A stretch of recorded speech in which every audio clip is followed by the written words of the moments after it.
Skyrim has a lot of unique items to collect, and I'm terribly sentimental in video games. From Dragon Priest masks, Daedric artifacts, and dragon claws, to simply the rags you start with imprisoned at Helgen. I want to go through the game, making memories with items and collecting as much stuff as possible, all in vanilla Skyrim. This will be a series if you're curious. I'll make multiple parts in the 100-day format until I'm satisfied with all I've collected in the game. I decided to not use mods in the end too, like Legacy of the Dragonborn. I played it for a while, but I'm not really a huge modded guy. Maybe I'll try to get more into it in the future.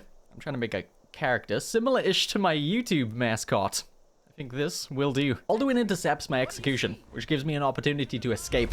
Helgen's in panic. Everyone's running around looking for a safe place to hide. And just like that, we're to make our first important decision that will affect our collection. We get to choose between heading into the keep with Ralof or Hadvar. It matters who I pick, because whoever I want to go with in the Civil War questline, I should probably side with here in advance. To ensure either Ralof or Hadvar are at the place, I get the Jagged Crown to sneak into either one's pocket. Sometimes going with Ralof here and then joining the Imperials later means Hadvar won't be at the dungeon. At least that's what happened to me in the past. I went with Hadvar because I like the idea of having Ulfric's robes in my collection when I inevitably kill the crap out of him versus General Tullius's cool looking armor. Like I said, I'm a sentimental guy in games. I took everything in this first room we enter after getting my pines cut. I'll store all of it for the memories, making my collection personal. I'm not setting any rules for the playthrough, and we will be playing on both legendary difficulty and enabling survival mode. I was on the fence about the latter. Survival mode, among other game-changing mechanics, cuts our inventory space down by a lot to start with, but I think it will be fine. I'm not too worried about it. I'm a bit of a collector in real life too, for those of you that didn't know. I'm big into trading cards mostly, but I dabble in some other hobbies like Lego. I'm curious, share in the comments what you like to collect out in the real world. I'd love to read what you guys are passionate about. As far as my in-game build's concerned, I'm going for a warrior build. Almost like a trophy hunter warrior, using heavy armor and two-handed weapons. Escaped to the Helgen Keep after some time with Hadvar and some other Imperials and headed straight for the stand-in stones. Each of these, warrior, mage, and thief stones, will give you a boost to experience gained for the skills associated with the stone. I took the warrior stone and continued down the road to Riverwood. We have some things to do here. I'm actually just gonna spend the rest of the day chilling here. I want to follow her.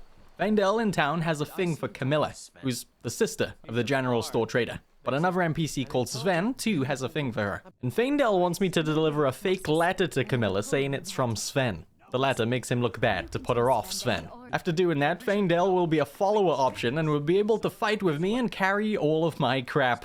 Or at least a lot of it. That will help counter the carry space issues survival mode drops on you. Gave him all of my first room stuff so I can keep it away from everything else and not have things unorganized. Got some free supplies from Alvor, Hadvar's uncle, who's the town's blacksmith. He was nice to me and I stole his backpack.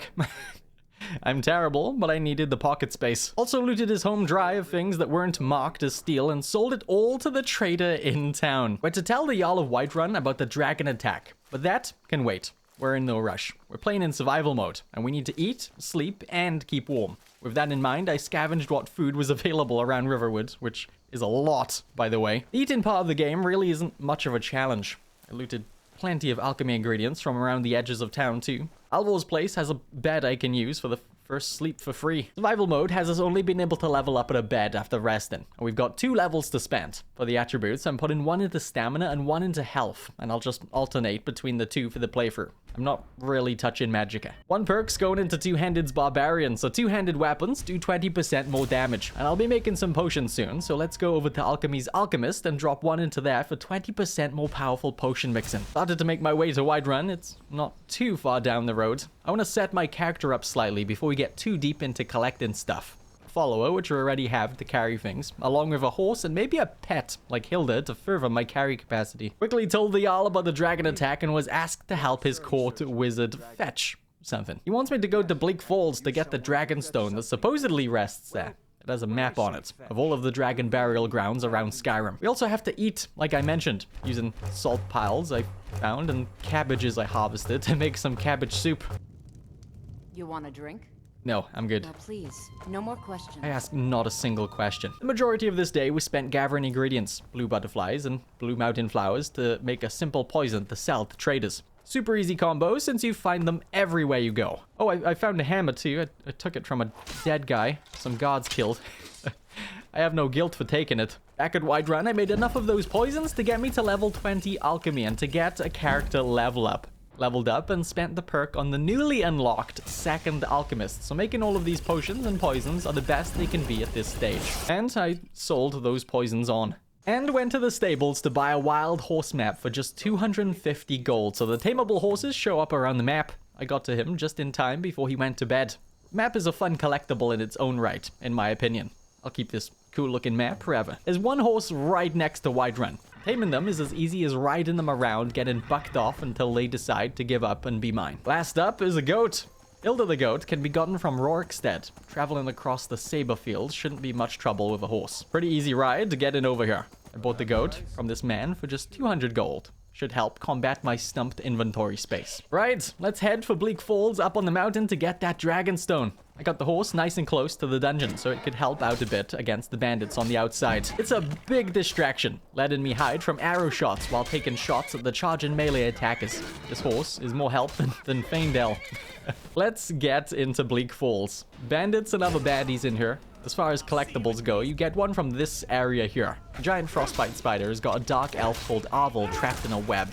You can hear him out, but killing the thief before he has a chance to run, you find the golden claw in his body he'd stolen from the general store in Riverwood. We'll return it to the store later to get a reward. Then steal it right back for my museum. We need the golden claw to progress through this door in the dungeon too. Match the symbols on the claw with the door and open it up using the claw in the door holds itself. The door opens down nicely and we made it to the main chamber where we find out we're dragonborn. Kinda. We suck up some power from a wall, not being able to use it yet.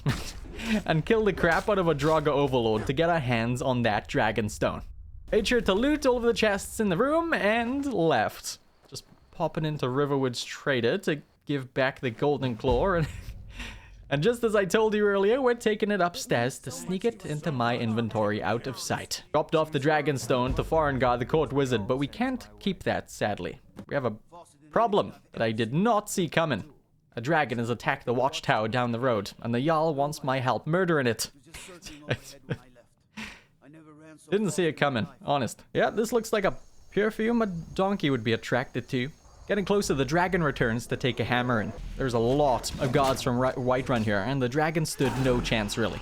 I absorbed its soul, learning now that I'm dragonborn, being able to not just kill a dragon, but destroy it forever by eating its soul and using the souls to unlock cool shouts like Unrelenting Force that we got from Bleak Falls Barrow. The Jarl's happy with our success and gives me the Axe of Whiterun. These items you get from Jarls will be something I want to collect too. I did get access to Lydia as a follower now. She was assigned to me by the Jarl and will be replacing Faendel going forward. Okay, I think I want to go sort out a home for me so we aren't having to carry my collection between me and my entourage. I think I want to go for Mirewatch this time, over by Morthal. You find the home and get access to it super easily. We just cast the flame spell at the door and watch as a little bunny ghost walks to this thing and bam! The house is mine.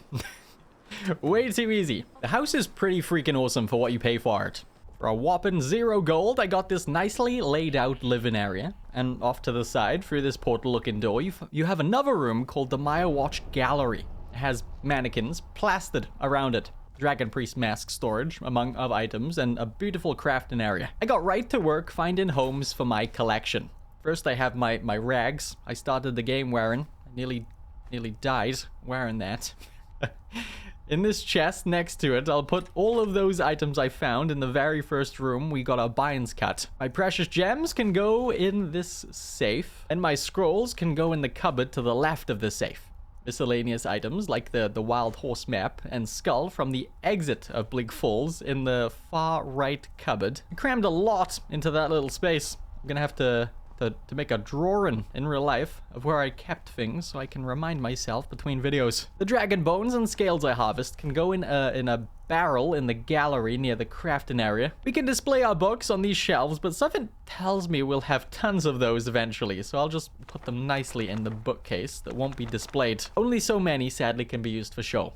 There doesn't seem to be a dragon claw display in this house, unlike Hendraheim. I'll put those in a cabinet just across from the mask display, only have the one for now. Lastly, the Jarl given named items like the Axe of Whiterun can go in the cabinet next door to that. That's my collection so far. We've only just begun. I'm heading for the Riften area. I'm over here because now that we have a home to store things, I want a home to grow things as well. I need things to grow before we can get a farm going. I already gathered plenty of Mara Tapanella around Riverwood earlier, and over in the forests around Riften is my favorite place to harvest scaly foliota. You get lots of the stuff growing on the birch trees that have fallen over and been stumpified. You just have to deal with the stupid spiders lurking around. The last ingredient I want to grow for poison crafting is creep cluster. Between the birch forests around Riften and Windhelm City is a place with a hefty amount of creep cluster growing on the ground along the paths. It's a little hard to spot in the dark, but I got enough to get something going. Now back over to Whiterun. We're going to go get that farm. Shock, I know. I do that in almost every video now.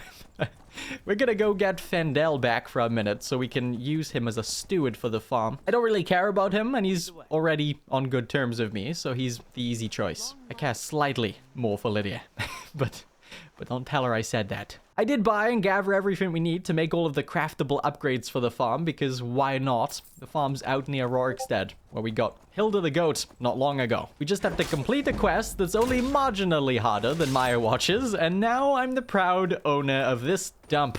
It's not really a dump. It's the most useful home available for alchemists, and I'm taking full advantage of it so we can pump out gold. I got the free ingredients I'd collected planted in its insane amount of garden patches, and I got Fendel to accept the job as steward, where he can watch over the farm and hire some farmhands to gather ingredients for me. Those extras will end up in the farmhouse. I got all of the craftable upgrades made and slept for the next 24 hours so we can get our plants ready for their first harvest. I don't like skipping too much time like that. That's valuable collecting time, but I need the gold. These ingredients mixed together make a nicely priced poison I can sell. They'll only get better as I improve in my alchemy skill. Now that we have a home to hold our collection and a farm for drugs, it's time to work on becoming more capable of handling things that come my way. Gave a coin to Whiterun's homeless man and spent some levels on alchemy's skill tree. First, Physician. Physician is a perk in the alchemy skill tree which allows potions you mix that restore health, magicka, or stamina to be 25% more powerful. Then Poisonous. The poisons I mix are 25% more effective. And Benefactor, so potions with beneficial effects like Fortify Smithing, for example, I believe have an additional 25% greater magnitude. Made a few potions so we can get alchemy high enough to take the third Alchemist 2 and then just spam the crap out of the poison my farm produces. This really is just to make gold. I won't actually be using these for anything else. Like I said, I want to make my character more capable and battle ready to allow us to collect things easier. Beefing up alchemy to make potions and poisons to sell for other resources like soul gems for enchanting and iron for smithing is important for making legendary difficulty easier to play on. But I can only really sell my potions to general store traders like Bellathor and alchemists for now. Buying iron and other things is difficult for me since I don't really have a consistent supply of things to sell them. So I'll eventually run out of gold if I keep it up. That's where the merchant perk comes in handy. If we can get speech to level 50, then we can take the perk and it allows us to sell any item, in this case, my scam potions or poisons, to any trader like blacksmiths. In Windhelm, there's a trader called Sadri, who works in the Grey Quarter. He can be used to buy and sell things too, which will raise my speech nicely. Alternatively, to get access to some speech training, we can do a short quest to break into someone's house in town and plant a ring.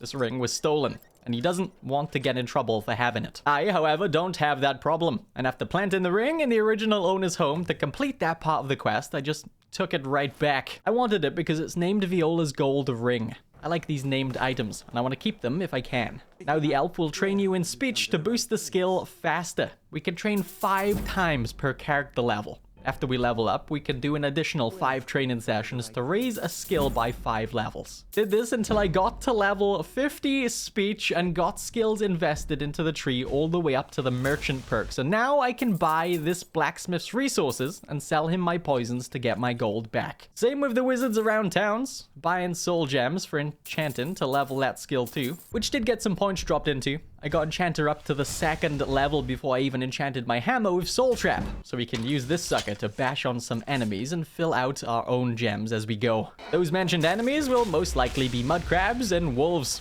pretty easy souls to take for leveling enchanting up a bit. I did start a series exactly like this one before, if you didn't know. It was short-lived, mostly because I missed some things I kept beating myself up about, like the Dragon Priest staff you get at Skuldorfen. I'm gonna try to be better about that stuff this time, but also chill out if I do miss the odd thing here and there. This isn't supposed to be a perfect collector guide video or anything, just having fun, trying my best. Two-Handed's Barbarian got a couple more perk points dropped into it today too. That's 60% more damage for two-handed weapons total, making these crabs much easier to kill. The farm's ready to harvest again. I'm not sure how far we're gonna go with this grinding. I'm not planning on getting to Daedric armor or anything yet. Maybe orcish armor and weapons? I know this isn't overly fun to watch, but this grinding crafting skills portion of my videos are easily my favorite part. I find it very satisfying, and I'm not sorry for talking about it every single video. Took Alchemist's 4th perk for 80% overall stronger potions and poison mixing. That's likely as far as that skill will go in terms of investing before making my new set of gear. Buying smithing resources to power level the smithing skill best I can. I got smithing's dwarven smithing today too, which means I can speed up the process some by not just making daggers, or iron daggers, but also making dwarven bows easily using dwarven ingots. It gives significantly more XP than the iron daggers. I know I should be turning the iron ore into gold with transmute ore so we can make gold jewelry too, but I'm probably just needing smithing to level 50 for now anyway, so it won't take that long. Enchanting is again being grinded by buying filled and empty soul gems, collecting souls using my hammer as I go about my day, and enchanted my crafted items I got from grinding smithing. This is my life for now, and I love it. It's better than this guy's life. He helped Ulfric Stormcloak escape after he killed King Torg, and I'm hoping he has something to take to add to my collection now that he's dead too. I'd say this is a pretty important person when it comes to the game's questline, so having an item that belongs to him sounds cool to me. He had an Amulet of Talos. That will do. My grinding session took me to Solitude, where I got enchanted to level 60. Markov was next. The second you get here, you witness a murder. And for the longest time, I had no idea you could prevent it. I don't think the Dragonborn would actually stop this murder. I'd say it's supposed to happen. But if you're quick enough, you can crack open this Forsworn lover's head and leave Margaret to continue her life in Markov. I don't know why you would ever want that. I saved her because I wanted both the Forsworn lover's stuff and the necklace she gives you for saving her. It's not named, but I'll keep it in my miscellaneous box in my Mirewatch home. This is where I got smithing to level 50. We have 5 perks built up to spend. Taking Orcish smithing so we can craft Orcish armor and weapons and upgrade them twice as much as we would previously. Took the Enchanter perk all the way to the 4th perk, just like I did with Alchemy. And I took Insightful Enchanter, so skill enchantments on armor are 25% stronger. I think I'm happy with that for my first set. The last perk can just go into Heavy Armor's Juggernaut. I'm surprised I've not touched that yet. Better late than never. To make Orcish gear, we need Orchalium ingots or Oraculum ingots. The blacksmith here, despite being an orc herself, doesn't have any of the ingots. She's hoarding them for herself. What a jerk. There's plenty of blacksmiths in Whiterun to buy from, so we'll head over there. They had some for sale here, but not quite enough. I already had some, but we need a full set for me and Lydia, as well as a weapon each, and 10 ingots left over for upgrading the gear and weapon. After Whiterun, I went all over the place. Riverwood's blacksmith got hit, but he didn't have any either. Paid Falkreath a visit after that.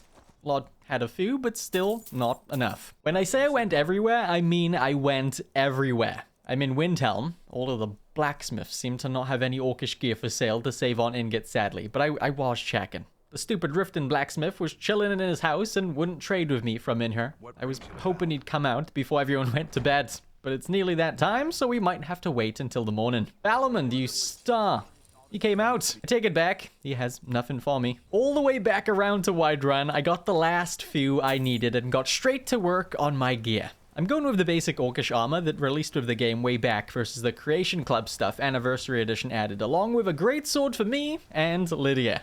Look at us. A couple of orc cosplaying besties. Only mine's getting enchanted though. I used an enchanted potion to make some alchemy enchanted gear so we can then make better enchanted potions. Made a smithing potion using that gear so we can make mine and Lydia's stuff legendary quality. And enchanted my things using grand soul gems I bought from the court wizard. It's not going to be the best gear, but it will be massively better than what I was using. This is how we're looking. Gauntlets increases heavy armor skill by 21 points. Then the backpack increases carry space by 75 points. Amulet gives 34% more damage for two-handed attacks, and the ring does the same. Chest piece gives an additional 21 points into heavy armor, and the boots are back to 34% one-handed. Two-handed, sorry. The helmet just has 34% into lock-picking. There wasn't many options for that, but we have a pretty nice 250 free armor rating, and my greatsword does a solid 140 free damage. Looking and feeling good with this gear. Let's go, Lydia. Let's go and drop off a load of this crap I've been filling our inventories with lately. First, the crafting stuff, like soul gems near the enchanter. Smithing resources near the smelter in this barrel. My enchanted crafting gear can go in this sack next to it. That stuff's not really a part of my collection, but it needs its place too. As for my actual collectibles, I have some gems to add to my safe. The dagger the Forsworn lover would have used to kill Margaret, along with Lydia's sword I stole. I gotta say that quietly, she's behind me. The Amulet of Talos I took from the guy that helped Ulfric escape after killing Torg can't be dropped off because it's apparently a quest item now. The iron armor I wore for the longest time can go in here with my miscellaneous stuff too, and Viola's gold ring, and the silver emerald necklace Margaret gave me for not letting her die. Got some books to dump into my bookcase. I'm probably gonna end up with a lot of duplicates, but I'm not gonna complain. Oh, I'll keep the steel warhammer I was using, and I nearly forgot to drop off all of my ingredients. These were weighing me down. Right, I'm geared up, and I'm thinking the companions for my first big quest line. We'll get a load of collectible items from there as we go. You can find the companions in Whiterun's Yarvaska Hall. They're warriors held in high regard around Skyrim. Honorable, but smell a little bit like dog. To join, I have to show my arm and do a bit of running around for them. Taking Vilkas's sword to get sharpened by the blacksmith of the group. I'd like to keep this sword because it's named. I think we can take it from Vilkas at the end of the quest line when we're able to get him as a follower. Same with Ayala's shield that we're delivering back to her after having some work done on it. There are benefits to joining the group, such as a huge amount of trainers. Farkas is a heavy armor trainer, so I'll work with him on that often. Day 18, I had some more serious work to get up to for them. We have a rescue mission over at Rederin's Retreat. A stableman's being taken by some bandits, and we're to murder the crap out of the bandits and bring back the civilian. Now that we have this gear, it's a good bit harder to be taken down. They're dead, and this is the guy we had to rescue. Only thing I found here for my collection was this book. I took the guy back to Whiterun, and I took my leave. Vilkas was happy with our success, and Skjol gave me a big job. A job to get back a fragment of Wuuthrad that had been located. Wuuthrad belonged to Iskramor, a legendary hero warrior, but the weapon has been broken into pieces, and we want the pieces back. Me and Farkas will be going out on this job, meaning Lydia can't come with, which drops my inventory space down a lot for now. The fragment is in Dustman's Cairn, not too terribly far from Whiterun. I was in here for a while. There's Draugr everywhere, and plenty of silver hands. They're werewolf hunters. Getting trapped in a room, you witness Farkas show off what the dog smell's coming from as he rips up the silver hand. I wanted something to collect as I went throughout this place. So I went for possibly the heaviest thing I could pick up, being the silver hand swords. I took every single silver weapon. Stupid idea? Probably.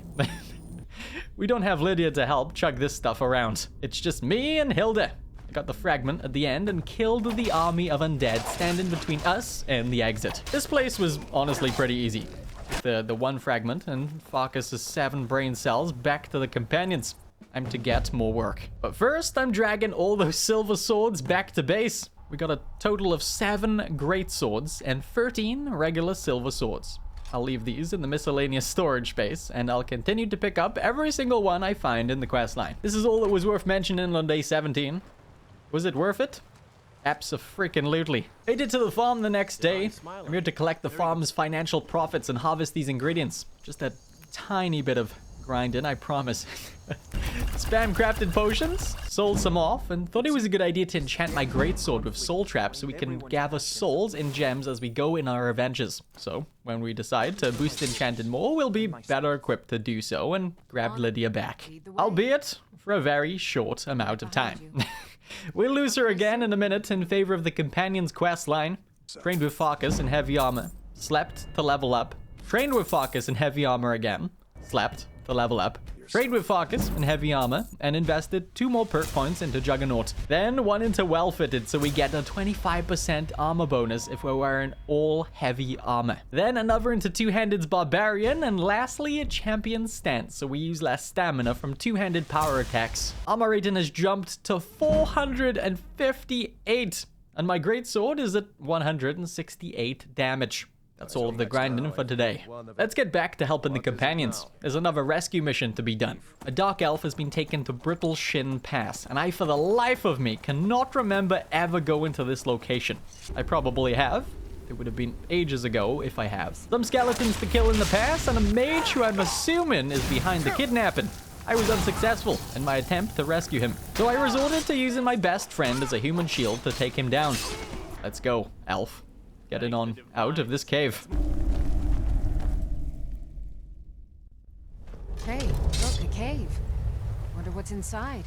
That was the funniest thing you've ever said. I'm gonna steal it someday. That was a fun location. The elves from Windhelm. I took him home and dipped into the Underforge. You see, the dogs have decided I'm to become closer to them by taking on the werewolf blessing. Or curse, depending on who you ask. It got blurry as crap because I was tired. You can't see her very well, but there's Ayala waiting to let me drink her blood. I got to sipping and bam, I'm a werewolf. We now have a new skill tree. I'd like to collect all of the perks in the game eventually. Probably not in this video, obviously, in this playthrough. So working through this will be a thing before we start the Dawnguard DLC. And do the same with the Vampire Lord. I pass out and wake up in the middle of nowhere with Ayala having prepared a celebration. We are at a Silverhand hideout, and we're to slaughter every single one of them. I transformed into a werewolf again inside to work on leveling my beast form. We have to kill enemies and consume their hearts in order to get perks for the beast. I only got 4 hearts, 8, before the beast form ran out, and it wasn't enough to get a perk. You can only transform once a day. Consuming hearts also extends the length of time you stay in the form, so you're encouraged to be aggressive. Went back through, collecting the silver hand weapons I missed. Lydia was left behind in this quest again. When I woke up, she was nowhere to be seen, so inventory space isn't great without the extra pack mule. I mean, best friend. Don't tell her I said that, she scares me. We have a problem. Squirrel's dead. That's not the problem, however. The problem is I don't have enough space in my inventory to take his cool stuff. I had to dump some food that seemed heavy to fit it all in. Sorry, Hilda. Drop that on her. Skill died going ahead of us, and we're to avenge him, taking the fight to the Silver Hand. But before that, I have an extra 4 silver greatswords and 13 regular silver swords to add to my collection. And Skew's armor, of course. The wolf armor.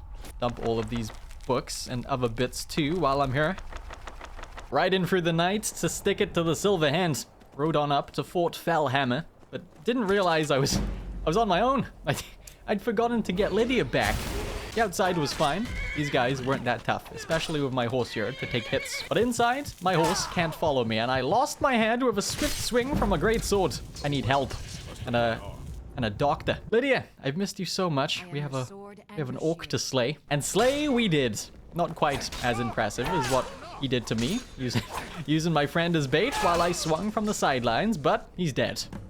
Under the fort was an iron mine with more silver hands. I made sure to collect their silver swords and stuck around a while to gather the iron nodes. Mostly because you get precious gems every so often from mining them.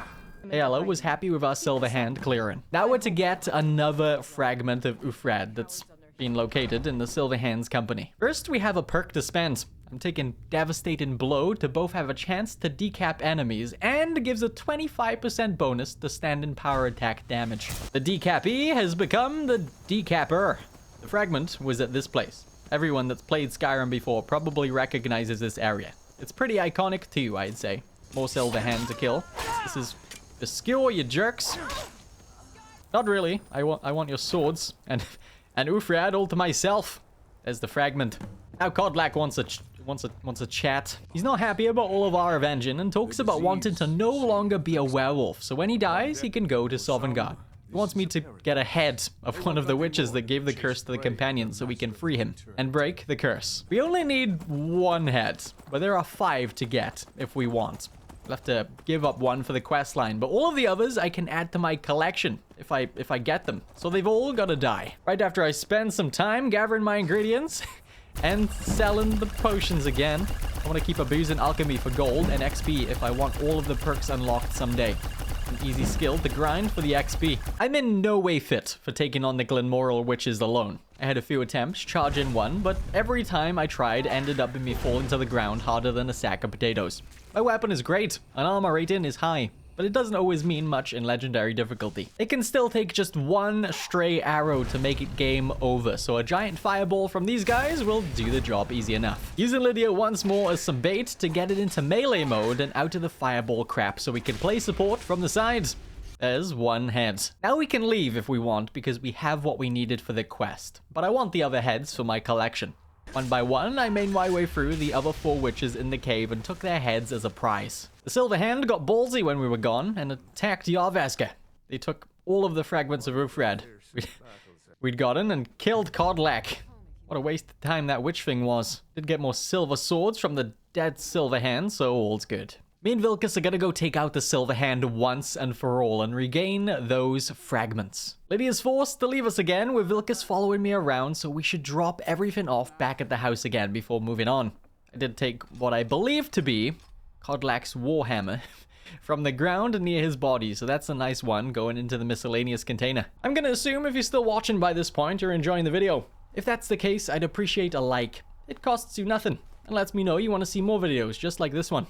Thank you for your continued support on the road to 100,000 subscribers. Okay, let's get going. I really want to love the Silver Hand. I wish so badly they had a solid named bad guy or something. There's Skinner, that killed Skjor, but the final Silver Hand you face are just that, Silver Hand. No special named people like Skinner. They're obviously made out to be a pretty big threat, with Skjor being killed and Kodlak at Yarvaska getting it too in Whiterun of all places. Some even escaped the walls with the fragments, and wow. That guy died easier than I thought.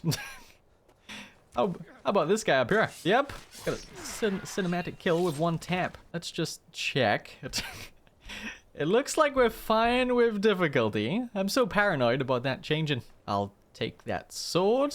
Thank you very much. I was in this place for a while. I'm inside Driftshave Refuge, bringing vengeance to these hunters.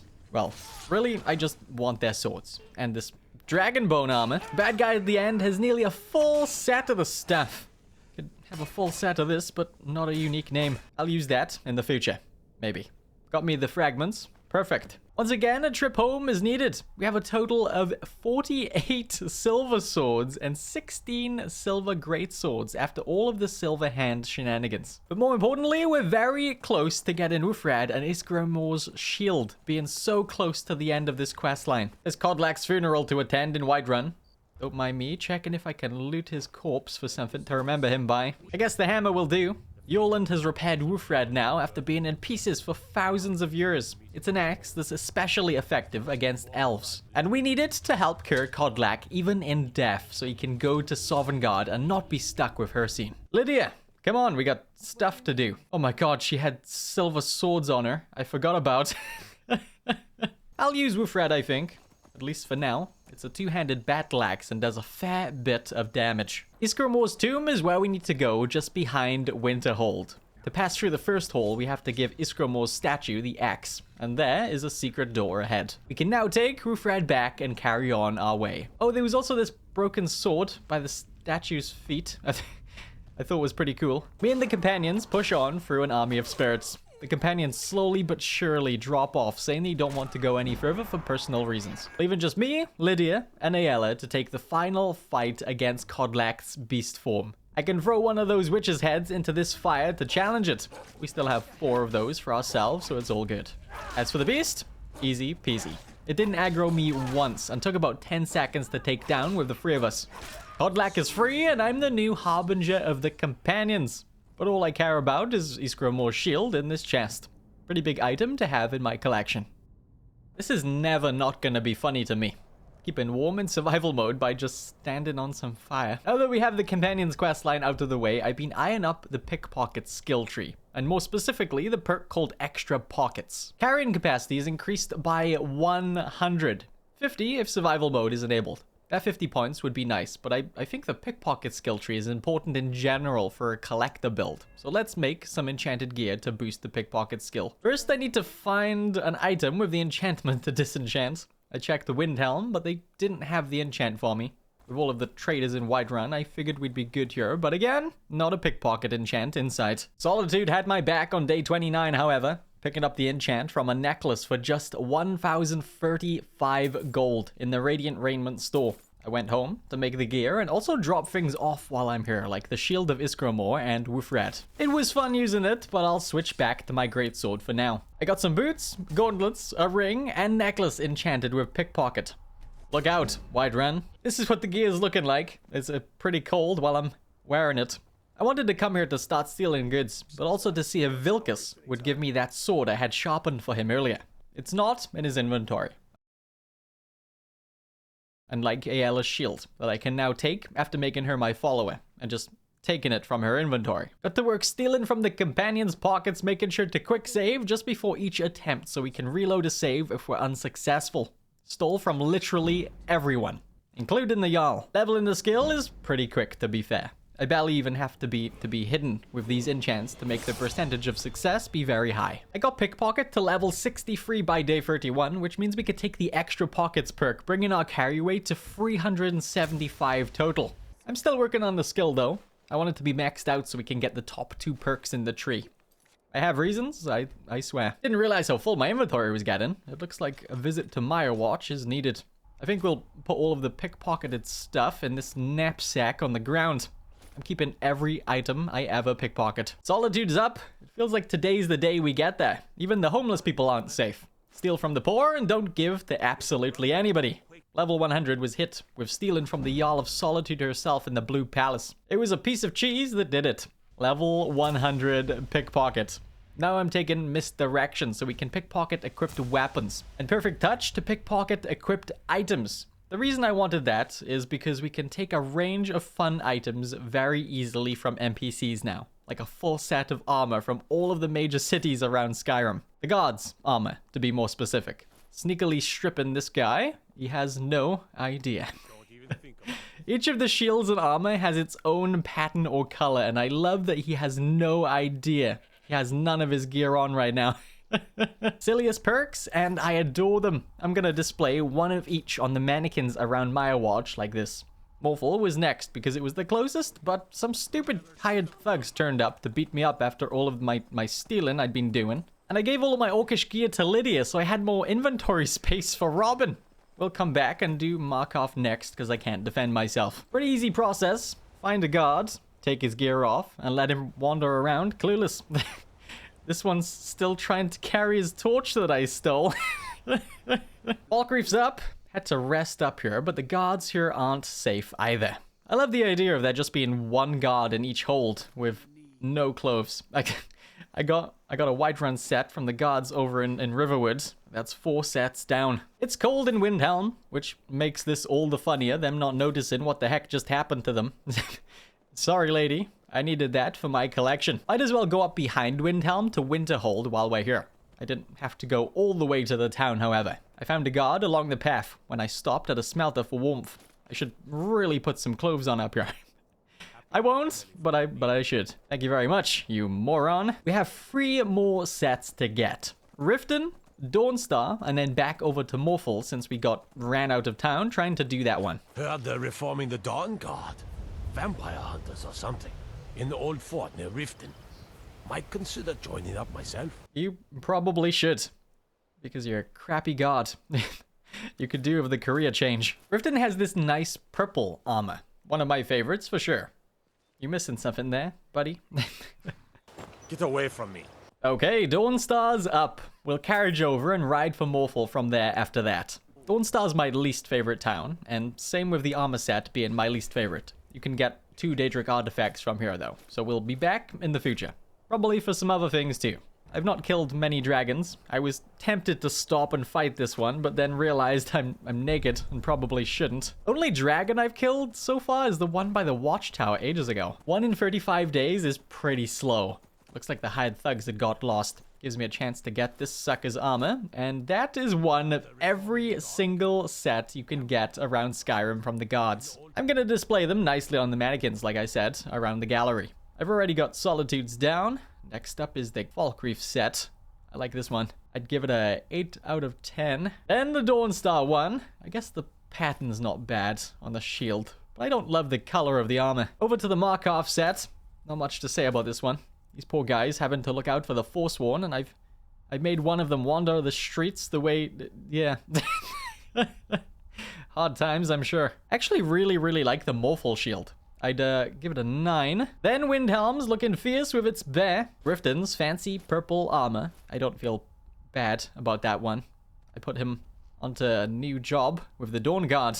Made him realize he sucks at being a guard. I like the color of Winterholes, but the shield is one of my least faves. Lastly, the nostalgic Whiterun set to finish off the collection. I think we should get our armor back on, probably. And actually get going with getting something more serious for our displays. The Mask of Vokun will be our first Dragon Priest mask, and you get that from right around here on the map, I believe.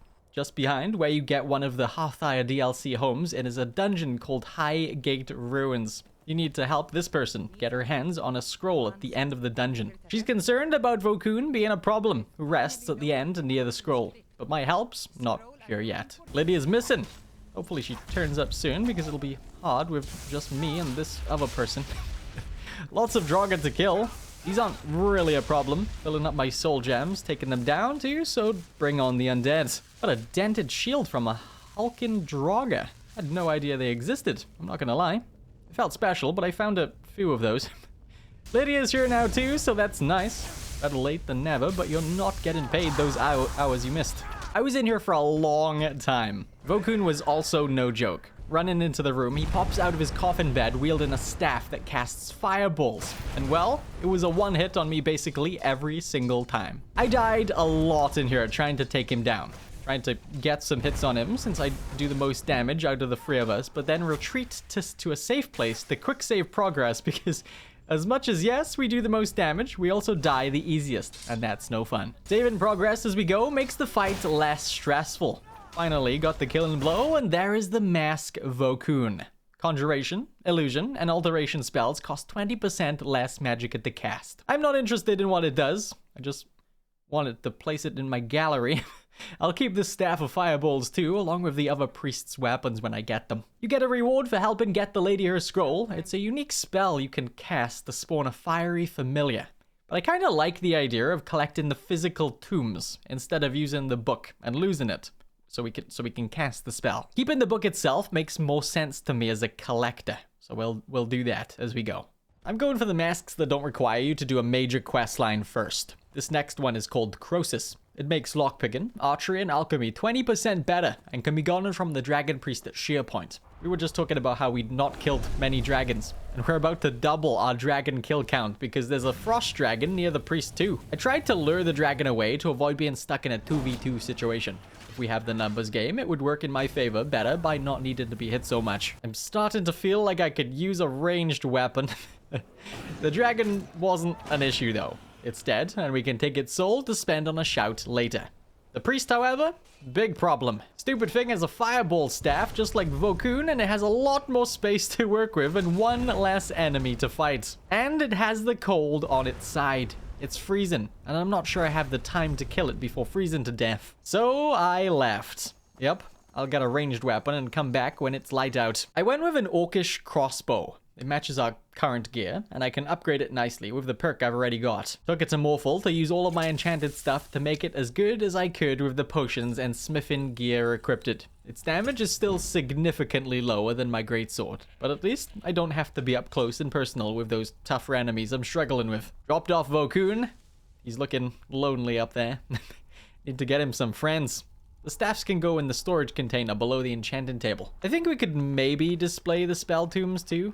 There's too many books to have them all on display, but the spell tombs could fit nicely around the bookcase shelves. I say that now, but there's not enough space on these shelves in the future. I have my crossbow and it's light out, so let's go take it to Croesus. We knocked him off the edge and picked away at his health from afar. We have the high ground and he's dead. There's the mask and his staff to go along with it. Crossbow worked great and the cold wasn't a problem. The next one is called Otar. You get it from Otar the Mad over near Markarth in a massive temple. But it's not the only cool thing we can get from the temple. Besides being an overly impressive sized temple from the outside, it's pretty impressive on the inside too. Filled to the brim with Draugr to kill. From simple ones to guardians. Otar is in this sarcophagus. And to open it, we need to go in both the left and right areas of the room. First through a canal area, again fighting the undead to get to this awesome looking skull. We can take it and place the skull in one of these two holes in the sarcophagus. We need 2 of those. Going off to the other side of the temple, this time avoiding the undead, I grab the second skull and I see you, Otar. Peeking out of there. It's a bug. Lydia's busy with a Draugr I ran from, so I better go back and help her. I might struggle with Otar alone. Die, Guardians Sayrak, or however you say it. Now with Lydia by my side, I placed the second skull and woke Otar the Mad from his slumber, who is easily the easiest priest to kill out of all of them I faced so far. He was barely attacking some reason, and there is the mask. Resistance against fire, frost, and shock is improved. He had a Staff of the Stone Wall too, so that's cool. And even cooler, we can take those skull keys. Adding these to my collection. Got Otar on display, along with Croesus. 3 down, 7 to go, if we're not including the Dawnguard DLC. And I'm not stopping just yet. Today was mostly spent traveling around, I'm not gonna lie. After traveling down to Falkreath, resting up, and taking down a freaking Elder Dragon, the day was already over. I'd also like to point out I'm no longer on the streak of being a higher level than the day we're on.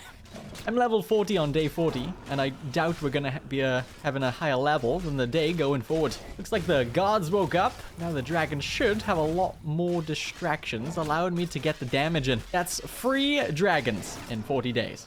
Only my 3rd ever dragon was an Elder Dragon. What's funny is, since I've been playing on PC, I've never had a fight with a legendary dragon. Maybe this playthrough will be the one. The next dragon priest is called Hevnoraak, and he's located at Valthum, between Falkreath and Markarth. I admit, I took a while trying to find it. For some reason, looking at the location on Google, I struggled to place the marker in the right spot, and I went all over the place. Fast forward 15 minutes, and here we are. The spirit wants me to collect 3 vessels in the temple to do a ritual to summon and defeat the dragon priest. The path around to the vessels is pretty linear. Not really much chance you'll miss the vessels. This dungeon is pretty big though. One of my favorite areas we have to go through to get a mask for sure. I was hoping I'd get to keep these vessels too, but I'm pretty sure we can't. Before fighting the priest, I spent a perk point on the last barbarian skill, so we now do 199 damage with the Orcish Greatsword. We'll need that extra damage. Returned with all 3 and poured their contents into this. Then, sitting in the throne, him off and wakes him from his slumber. He zapped the crap out of me and it's game over. I rely on Lydia so much that I'm kind of considering adding Conjuration to my build to plant more distractions. Legendary difficulty is something. 200 damage, nearly 500 armor rating, and I'm a glass cannon. I need more health for the armor to protect, I'd say. He's dead, and there is the mask. Immune to disease and poison. I'll make sure to take the staff, like always. I'm in the Riften area on day 42. I know on this hill, in another dungeon behind Riften, is a priest called Ragot. It's getting late in the day already, though, so let's see if we can get it before the sun goes down. Arrived at the dungeon from a weird angle. I gotta keep those dragon priests on their toes. There's a high elf Imperial Legion officer on the outside who would like my assistance getting a powerful weapon for the war effort. He says this was the last great bastion of the dragon cult, and their leader's mask was reported to be quite powerful. So I offered to help the cause. This place was relentless to no end. There were so many dragon cultist spirits. Nearly got pushed up into some spikes. That was a close one. There's nothing more I love in this game than getting Fosrodard across a room. I've never enjoyed being hit in a game more than this rubbish. From what I can tell, it's just a fight to the end. No puzzles, rituals, or anything of the sort. That Legion officer is fishy, but we'll get to that later.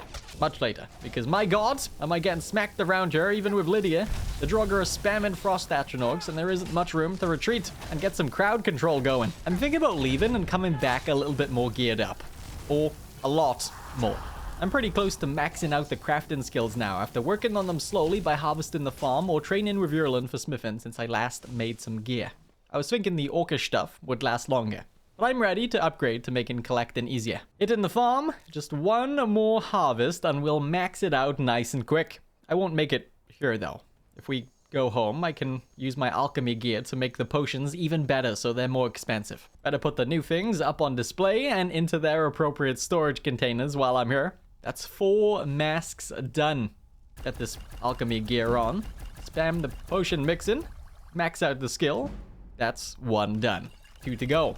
Oh, and we have the second dragon claw to put away too. As for smithing, I trained to level 90, which is the max a good trainer can train you to. The rest of the levels will come from making items myself. I'd been hoarding lots of dwarven and iron ingots, but it was only still enough to get me to level 97. Enchanting is a ways off. I'm at level 72 right now, but I've got so many gems ready to go. Hopefully, it will get me pretty close to maxing out, but we'll see. Trying to decide what I want to do for armor. I'd been collecting dragon plate armor from enemies and even buying some, but I kind of want to collect every single dragon bone and scale I get and not really use them. If I make dragon plate, then to upgrade it, I'd have to use my drops. If I don't want to do that, then Daedric armor is probably the way to go. Swiping at the wildlife on my way to Winterhold to rob the college dry of soul gems. The college is full of mages that sell gems and will help hugely with that last push into enchanting. Oh wow, a random Imperial courier turned up in the wrong neighborhood. The Stormcloaks here are not having it. I don't know who this man was or what his message was, but it's history now and I'm taking his stuff for my collection. Just have to pass the simple task of casting a firebolt spell to be allowed into the college. I did have a tour of the college grounds and had my first lesson, but I only did that to meet Tolfdir and trade for his gems. Like I said, there are many mages to get into it with. Bought every gem possible I could find and sold the mages my poisons to get my gold back. I'm doing very well on gold these days, halfway to 100,000 gold. I'll be back here at some point, but for now, I'm still grinding for my OP gear. Killing animals on the way to Windhelm to boost enchanting. Boosted the skill some here, but today was not the day we maxed it out. My grind took me to Whiterun, but this time because of my smithing resource material shortage. I don't have enough items I can craft to keep up with my gem supply.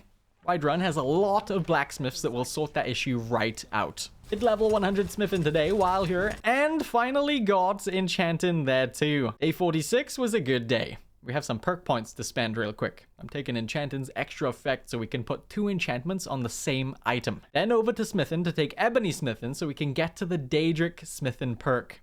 That lets me make Daedric gear and improve the gear twice as much. Lastly, I want to max out Alchemy's Alchemist perk to make the best potions possible. With all of that, we can start to make our long-term outfit that will take us through the rest of the 100 days. For Daedric gear, you need Daedra hearts for the recipe. Surprisingly, I've only got 2 of them saved up at home. You get them from killing Daedra, finding the item itself out and about, or alternatively, you can sometimes find them for sale from alchemists. The one in Solitude had 1 to spare for 465 gold. We'll need 4 for our armor and then 1 for my greatsword. A bow would be nice too, so that's a total of 6. I've been buying out alchemist ingredients as I've been going, which is why I'm so surprised to only have 2 hearts saved up. You find another easy one in Yarvaska with the companions on a plate near where you met Kodlak for the first time. That's 4 gathered up. Another decision to make is if I want Lydia to have a full set too. I think I'd rather not spend so much more time looking for all of the extra hearts we'd need right now. Sorry, Lydia. I also had no idea what enchants would benefit followers. Researching it on Google, it looks like not all of them work for them. Things like carry capacity and health work, but not skill enchants like one-handed or archery. That doesn't matter anyway, since we aren't getting a set for her right now, but it's good to know for the future. If I get enough hearts built up. I got another heart in Riften from Elgrim's Elixirs. That's 5. We need 1 more for a bow or crossbow. I did get some boots of Holland. That's some boots with a carry capacity enchant on it, so we can add that to a load of followers gear. You know what? Her orcish stuff was never enchanted. We could easily add some things to that, at least for the time being, instead of getting her some Daedric drip. I got the last heart I needed in Windhelm's white file. Day 49 started out doing some last-minute shopping, buying ebony ingots for making the Daedric gear and upgrading, and grabbing some extra grand soul gems because we're about to do a lot of enchanting. I might be missing some things like jewelry, but we can always get more of that easy enough if there isn't enough of them at home. Speaking of, about 6 p.m, I'm home. I made a full set of Daedric armor along with a Daedric bow and great swords. We're looking good, but it needs to be upgraded and enchanted. let's run through the process here. We already have some alchemy gear enchanted, but it could be better. I used that already enchanted gear to make some enchanting potions. Then we use those potions to enchant some better alchemy gear since we're maxed out with the crafting skills now, and it's better this time around. Then take that new alchemy gear to make some better enchanting potions. We'll have to run off to Solitude real quick because I absolutely ran out of jewelry. Between all of the merchants here, we'll be fine to get enough rings and necklaces. I had some stolen from my pickpocketing fiasco, but if we use those, then we risk getting them confiscated by guards. It shouldn't happen, but I'd rather not have to worry about it. I want legit goods for my main set. Now we sip an enchanting potion and take the jewelry along with our pair of gauntlets and chest piece to make a set of smithing gear. We also make a smithing potion while wearing my alchemy gear. Wearing the smithing gear and chugging on that potion to go with it, we can upgrade the Daedric stuff to a pretty godly level. And lastly, we are to decide what enchants we want on it. Always takes a while to pick, and I like to make notes of all of the enchants I want, so it's quicker just reading off the sheet, since we only have about 30 seconds of potion power before we have to drink another one. We can save potions and ingredients that way and get 2 items enchanted per potion if we're quick. I took what I wanted, and here is how it all turned out. I love that process. It all could be better, but this will make me pretty hard to kill. I went with a mega tanky / strength based build so we can survive out in the field and lug around a lot of loot as a collector. I have an adventurer backpack given 75 more carry space and increased stamina by 20 points. The gauntlets have carry spaces increased by 43 points and two-handed attacks do 47 more damage. The Daedric boots have the exact same things going on as the gauntlets. Chest piece has increased health and stamina by 72 points. The helmet was a tricky one because there just wasn't much useful to go with it for me, so I went with the bows do 47% more damage and I stuck with lockpicking on it. Then the necklace is sitting on 47% more two-handed damage and my health is up by another 72 points. The ring has the same, and my word, we have an armor rating of 830 and a carry capacity of 481. Bow also does 106 damage, which isn't crazy, but I won't be using that much anyways. The greatsword is doing a staggering 569 damage, with not all of the skills invested into for two-handed tree. My health's at 516, and stamina is on 432 currently, if you're curious. I'm also taking 2 points of deep wound, so we have a 15% chance to do some extra critical damage with our greatsword. Oh, I did get Lydia's enchanted too. I won't go over all of it, but I went with the enchants that do affect followers, of course, and went heavy into carry weight, so she can carry a load too. That's all of my stats, looking ready to go harvest Skyrim for its collectible crap. Let's go. I'm back, Forelhost. I'm here for the mask, Ragot. I left this place feeling overwhelmed by enemies, and I'm returning feeling like $1,000,000. This was a massive upgrade that should take us through as far as we want to go with this collecting business. Will I get bored and change it up at some point down the line? Probably. But for now, I'm loving kicking the crap out of enemies with not much thought put into it. The only real issue is I didn't think about healing. I didn't take any magic-based enchants, and I don't have any healing potions, so that part of things is rough, just because it takes so long now to regen my massive health pool with a basic healing spell. I'm doing fine, taking my time between enemies to regen magic and to cast it, but it's just a little bit annoying. There was a lot going on down here. A massive dungeon with some very dark things going on by the looks of things. I'm just here for the mask. And this claw, apparently. I forgot you get that here. This is the glass claw, and we use it to progress through this door to make it to the priest. I ran down the priest as fast as I could, spamming power attacks and using a couple of potions I had to take it down in the easiest fight I've had with one of these suckers in the playthrough. There's his mask and his staff. The mask just gives 70 points of stamina. And holy crap, that is a lot of Hulk and Draugr. These are strong Draugr, but even these guys die in 3 hits if they all get power attacked. You can leave through the giant door in the room with the priest to get to this top area. You fight a ghost that has a pretty cool looking sword. I think this was added in Anniversary Edition. It doesn't feel like it was in the base game, but I could be wrong. That High Elf Imperial is now dressed as a Stormcloak and is trying to convince a Nord to go in and get the mask just like he did with me. I killed him, and for some reason, killed the Stormcloak. The impersonator had some orders that reads, "You will proceed to the ruins of Forelhost to retrieve the mask from the dragon cult there. If you are discovered, impersonate an officer. It is unlikely that anyone from Skyrim will be clever enough to see through the disguise. Once you have obtained the mask, bring it to Labyrinthian. If you go to Labyrinthian, you'll find not just 3 or 4 frost trolls, but you'll find this room in the middle where you can get the wooden mask. You wear it in the trashed room to see it be fully restored. You go here with all of the Dragon Priest masks in the base game to fill the mask holders with them to reveal one last mask. But we don't have them all yet, so we'll have to come back later. Dropping the masks off back home. We have 6 of them collected.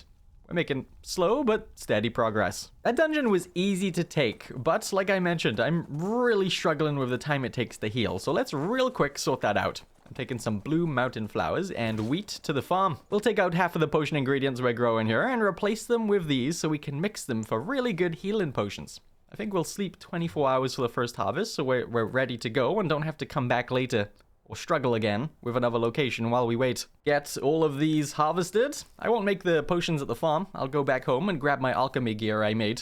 I forgot it when I came here. I'm here and I'm kitted out, ready to cook.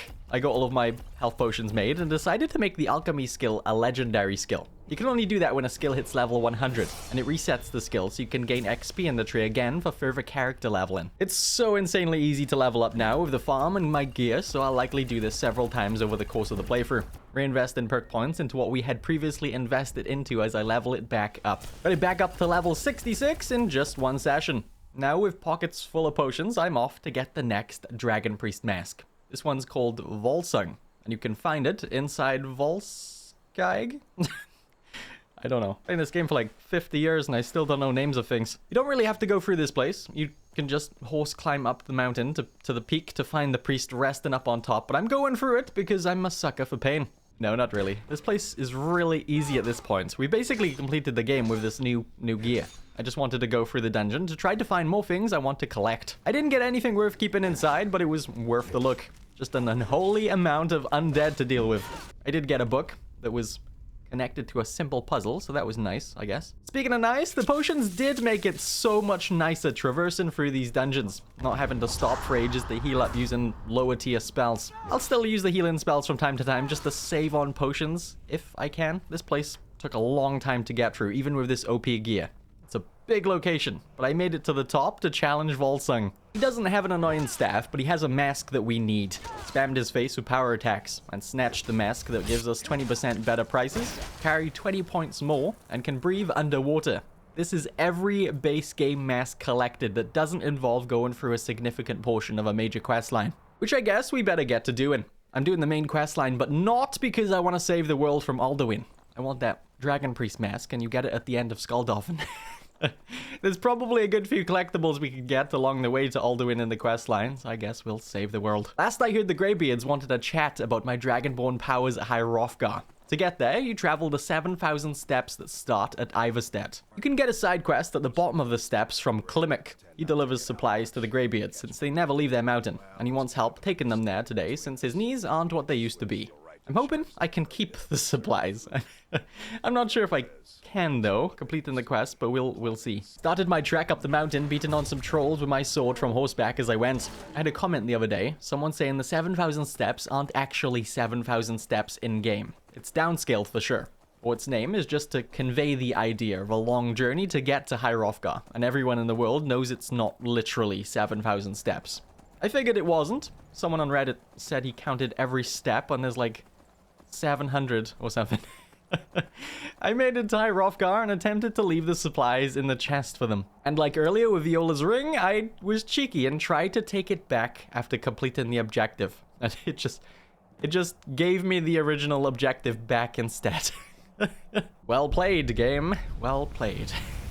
While I was here, they taught me some things about my new dragon tongue. Teaching new words to shouts I already know, making them stronger, and straight up teaching me new shouts like Whirlwind Sprint. Before leaving, I was given the task to retrieve the horn of Jürgen Windcaller, their founder, from its resting place in a dungeon. I wonder if I can keep that for my collection. Only one way to find out. It's a new day and it's time to get that horn. The bandits outside Ustengrav went down quicker than you can say Elder Scrolls 6 won't be coming out anytime soon, and I headed on in. Draugr and mages at war with one another in here. Makes it easy for me to pick them off from the side without getting too much aggro. Mages were mostly at the front section of the dungeon, and undead seemed to take most of the territory going forward. Keeping on them with my greatsword to make it through to the end. Besides a word of power, I didn't really find anything unique here. Even the horn's not here. A note's in its place though, and I will keep that note, telling us to rent the attic room at the Sleeping Giant Inn in Riverwood. The letter's from a friend, apparently. That friend is Delphine, but before we get to her, we have some Dragonborn cultists to deal with. They're here in search of me, sent by another Dragonborn named Mirak. They get hostile and are quickly taken out at the knees. If you don't play fair, I'll happily go for the knobbly bits. We'll get into the DLC stuff in a future video. For now, Delphine's who took the horn to get my attention. She hands over the horn to give to the Greybeards and asks me about my Dragonborn powers, revealing herself to be a member of the dragon hunting group called the Blades. She wants me to prove I can kill a dragon for good by consuming its soul, and wants us to head off to find one at Kynesgrove that's set to be revived. I want the map of her plans. This map marks Kynesgrove and is a fun one to keep for my collection. Kynesgrove itself is over near Windhelm, and I felt confident enough in my damage per second that I just stayed on my horse for this fight. There's Alduin, the necromancer dragon from the start of the game, reviving a dragon. I ran to take a cheap shot at the reincarnated and swung from horseback over and over again. The sky gecko didn't even have time to take to the skies before its health was too low to allow it to. It's dead, and we can consume the sucker's soul. Delphine's happy with my snacking abilities and says that she suspects the Thalmor might be behind the dragon situation. We're to meet her back in Riverwood to talk about what's next. But first, I'm really needing to empty everyone's inventories. Lydia should be able to carry lots now, but man, was she carrying so much junk. Also wanted to buy some food, but this sneaky guy sitting at a stall full of meat sells all sorts of stuff except food. He has one tomato for sale at a food stall. What about this other person? You selling food? Yeah, she has food. Okay. Made it back to Whiterun late day 58, and I'm battered. I'm chilly, debilitated, starving, and I have crippling brown rot. We should sort that before trying to infiltrate a Thalmor get-together. First, fixing brown rot by paying to be blessed by Talos. The chilliness has also gone. We need some sleep and food to sort the rest. All nice and healthy. Over to Riverwood to see what Delphine has in store for us. She wants us to go to a party the Thalmor have organized for the rich and connected. She's getting us a fake invitation, while we go to Solitude to chat with Malborn. He's a smuggler who will be working the bar at the party. We can give him some stuff to sneak into the party for us. We can't take our Daedric gear ourselves because the Thalmor are strict on security, so we can only take what we give to Malborn. I gave my Daedric armor and weapons along with my health potions and some food. That's all I should need. I'll meet him at the party. Met with Delphine down at the stables outside Solitude and was given some party clothes because going naked is not appropriate, apparently. Doesn't sound like my kind of party. I'm off to take it to the Thalmor and see what I can grab for my collection. Spoilers, it's mostly just books and journals, but that's fine. I've like never been stopped by this lady to show my invitation before. Normally I walk up here and give it to this guy. Didn't know you could be forced into a conversation there. Met with Elenwen, the organizer, inside. We greet each other before I scavenge the place for its food. There's a good bit of food in here. Might as well take it while I'm here. To sneak off with Malborn, we need a distraction. So I got some wine and gave it to a drunk. Asked him to cause a scene while we snuck off into the kitchen. Took my gear from a chest and slaughtered the chef. I didn't need to do that. It was unnecessary, I know. I made it look like an accident. She was carrying too much cheese and just died. Now we can rip through the Thalmor at the back to try to find some information on the dragons. They really aren't hard to kill with this gear. The mage's lightning bolts is the only thing we need to watch out for. The big thing I got here was books. Books all over the place, along with some unique journals, including one on Espern. Delphine will want to know about that one, but there was nothing on the dragon situation. Just that they suspect the Blades, Delphine's dragon hunting group, might have something to do with it. Killed the last couple of Thalmor and escaped the building from a trapdoor. There was a troll hiding down here, along with an unusual gem. That's something we'll get into eventually, but not just yet. I'm out. Rode on back to Riverwood to tell Delphine how I got on. She wants us to find Espern before the Thalmor do. The journal suggests he's hiding out in Riften. I also remembered I'm a werewolf today. Yep, I totally forgot. Unlocking all of the perks in the game is something I'd like to do, and the werewolves have their own tree you can only level up by consuming hearts. Since you can only turn into the beast once a day, we should really be doing it when there's good eating material around, like these bandits in Embouchard Mine. I got 2 perk points out of this place. Took bestial strength 2 times, so we do 50% more damage as a werewolf. Okay, Riften, I'm here to kick ass and find Esbern, and I'm all out of bubblegum. He's in the Ratway Warrens in Hyden. I'd not been down here yet, under Riften, or talked to Brynjolf about the Thieves Guild, but we still should be fine getting into him. The walk through the Ragged Flagon, I admit, was a little awkward, trying to not make eye contact. Speaking of awkward, I bumped into the Thalmor here. They're very close to finding Esbern, and we can't let that happen. He stuffed himself behind a hugely locked door. I told him I know the most insufferable person in the game, Delphine, and he let me in. He felt sorry for me. He talks about how hopeless the fight is with Alduin, not knowing that I'm Dragonborn and could potentially be the answer to Alduin's reign of terror. He agrees to come back to Riverwood with me. We just have to fight our way back. There's more Thalmor turned up, but they're no match for the four of us. There was also a Khajiit on the surface that tried to take me out, yelling about meddling in the Thalmor business or something. We're taking the carriage over to Whiterun. I'm gonna show off my farm and collection to Esbern, or rather, make him walk to them because I want to collect my ingredients and craft up some more health potions at home. Slowly but surely getting the alchemy skill back to where it was, getting stuff unloaded. Inventory was packed again with not wanting to throw anything out. Making my way to Riverwood now. I think after this next part, we'll take a break from the main questline and go looking for some other things. Esbern and Delphine are happy to see each other. He pats himself down and finds a book from God knows where and says Skyhaven Temple is home to a wall that has all of the dragon lore written on it, and it could have the answers to how Alduin was defeated in the past. We'll meet them both at Calfspire, where we can find Skyhaven Temple. Oh, I did grab my extra stuff Delphine stashed for me when I had to pick what I wanted to take to the Thalmor party. Nearly forgot about that. Calfspire is over by Markov. Let's take the carriage. This place has a scripted dragon appearance and about 100 Forsworn freaks. I thought I'd take the chance to turn into a werewolf and get a lot of hearts, but Delphine and Esbern seeing the beast form makes them hostile towards me, so that's not happening. I died anyways. They stand no chance against the human form with the gear I'm wearing. What is this random thief doing here? He's helping out. For now, because I accidentally hit him and had to take him down. Thank you for your services, Mr. Argonian. The Forsworn and Dragon got taken down and we headed into Calfspire Cave. Going through a few simple puzzles, you along the way find Alduin's wall that shows the old heroes use the shout to defeat Alduin. The Blades have no clue how to learn the dragon crippling shout. We'll have to ask the Greybeards for help. A cool item we can get in Skyhaven Temple is a sword called Dragon's Bane. It does 40 points of extra damage to dragons, and I think it has a fixed place in the gallery at Firewatch. Oh, it looks like Dragonbane doesn't have a place in Firewatch. At least I don't see it. Could put it in one of the unnamed displays, but that's interesting. It can go in the miscellaneous storage for now. Alright, I want to break from the main questline, so what can we add to our collection? We do have the Break of Dawn quest for Dawnbreaker. At some point, I found Meridia's beacon, and was told by a voice in my head to bring it to Mount Kilcreef. Mount Kilcreef isn't far from our home, just to the side of Solitude. Leaving the horse on the path to going up. Stupid assassins attacking me. Someone's performed the Black Sacrament and wants me dead. Who did it? I have no idea. The no you get from the corpse doesn't tell you, sadly. You gotta place the beacon on this pedestal. Then you get dragged up to the sky by Meridia to have a chat. She isn't happy her temple has been desecrated and wants it rid of the foul darkness. If I do it, I'll be rewarded, and I want that reward. We have to guide her light through the temple, all while picking off the shades plaguing this place. It's a pretty fun location to explore. Lots of gold on the dead bodies around.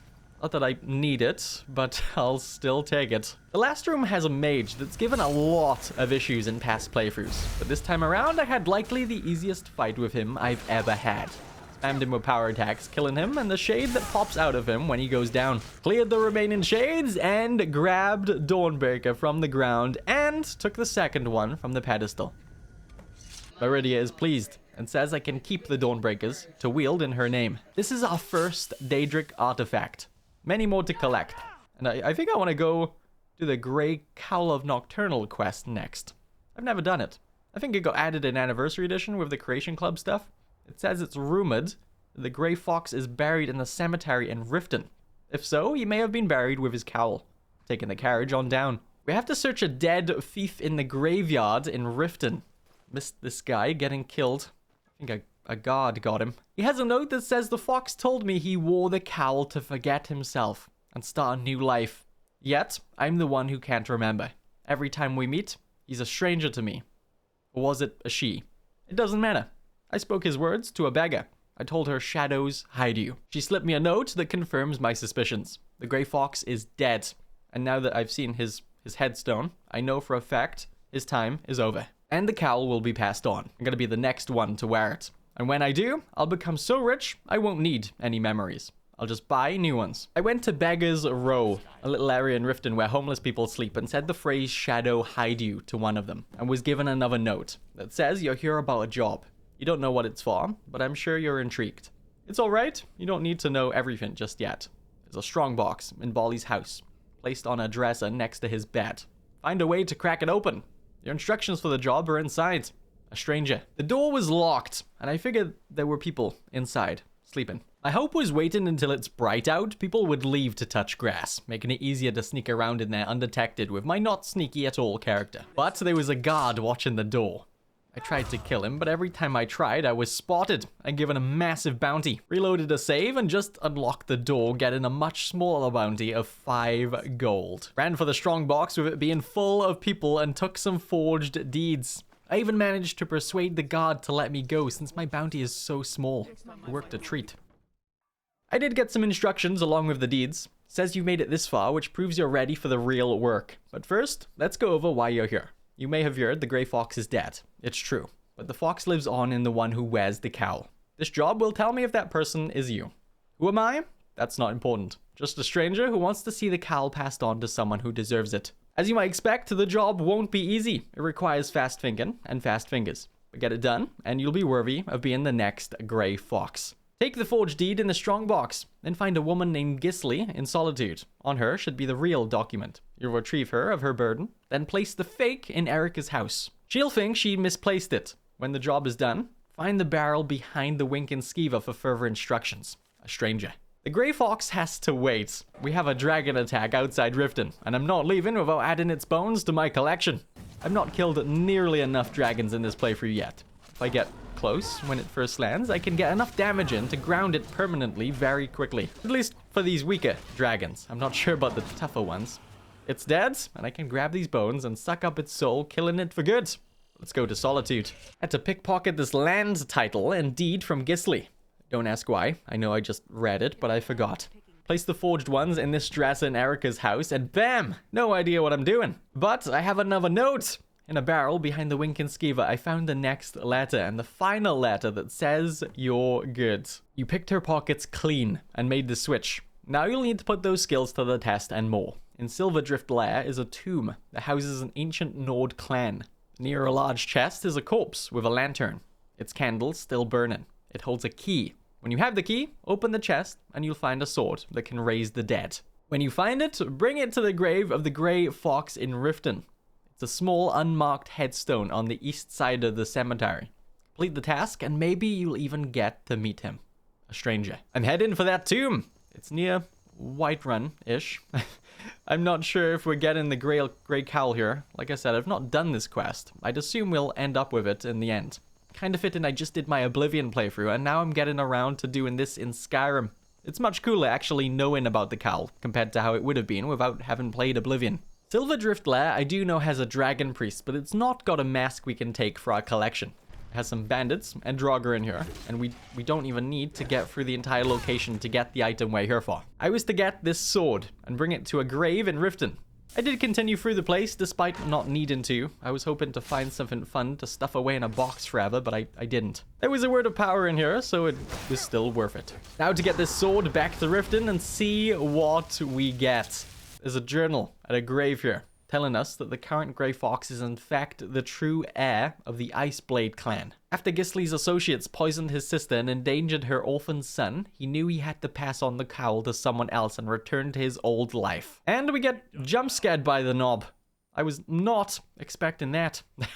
He takes off the cowl and places it in my hands, taking the sword. It has sneaking is 25% better, carry capacity is increased by 50 points, nearby living creatures, but not undead, machines, or Daedric can be seen through walls. But it does turn guards hostile. This has got to be my favorite item in my collection so far. Oh, looks like we have a dragon in Morthal.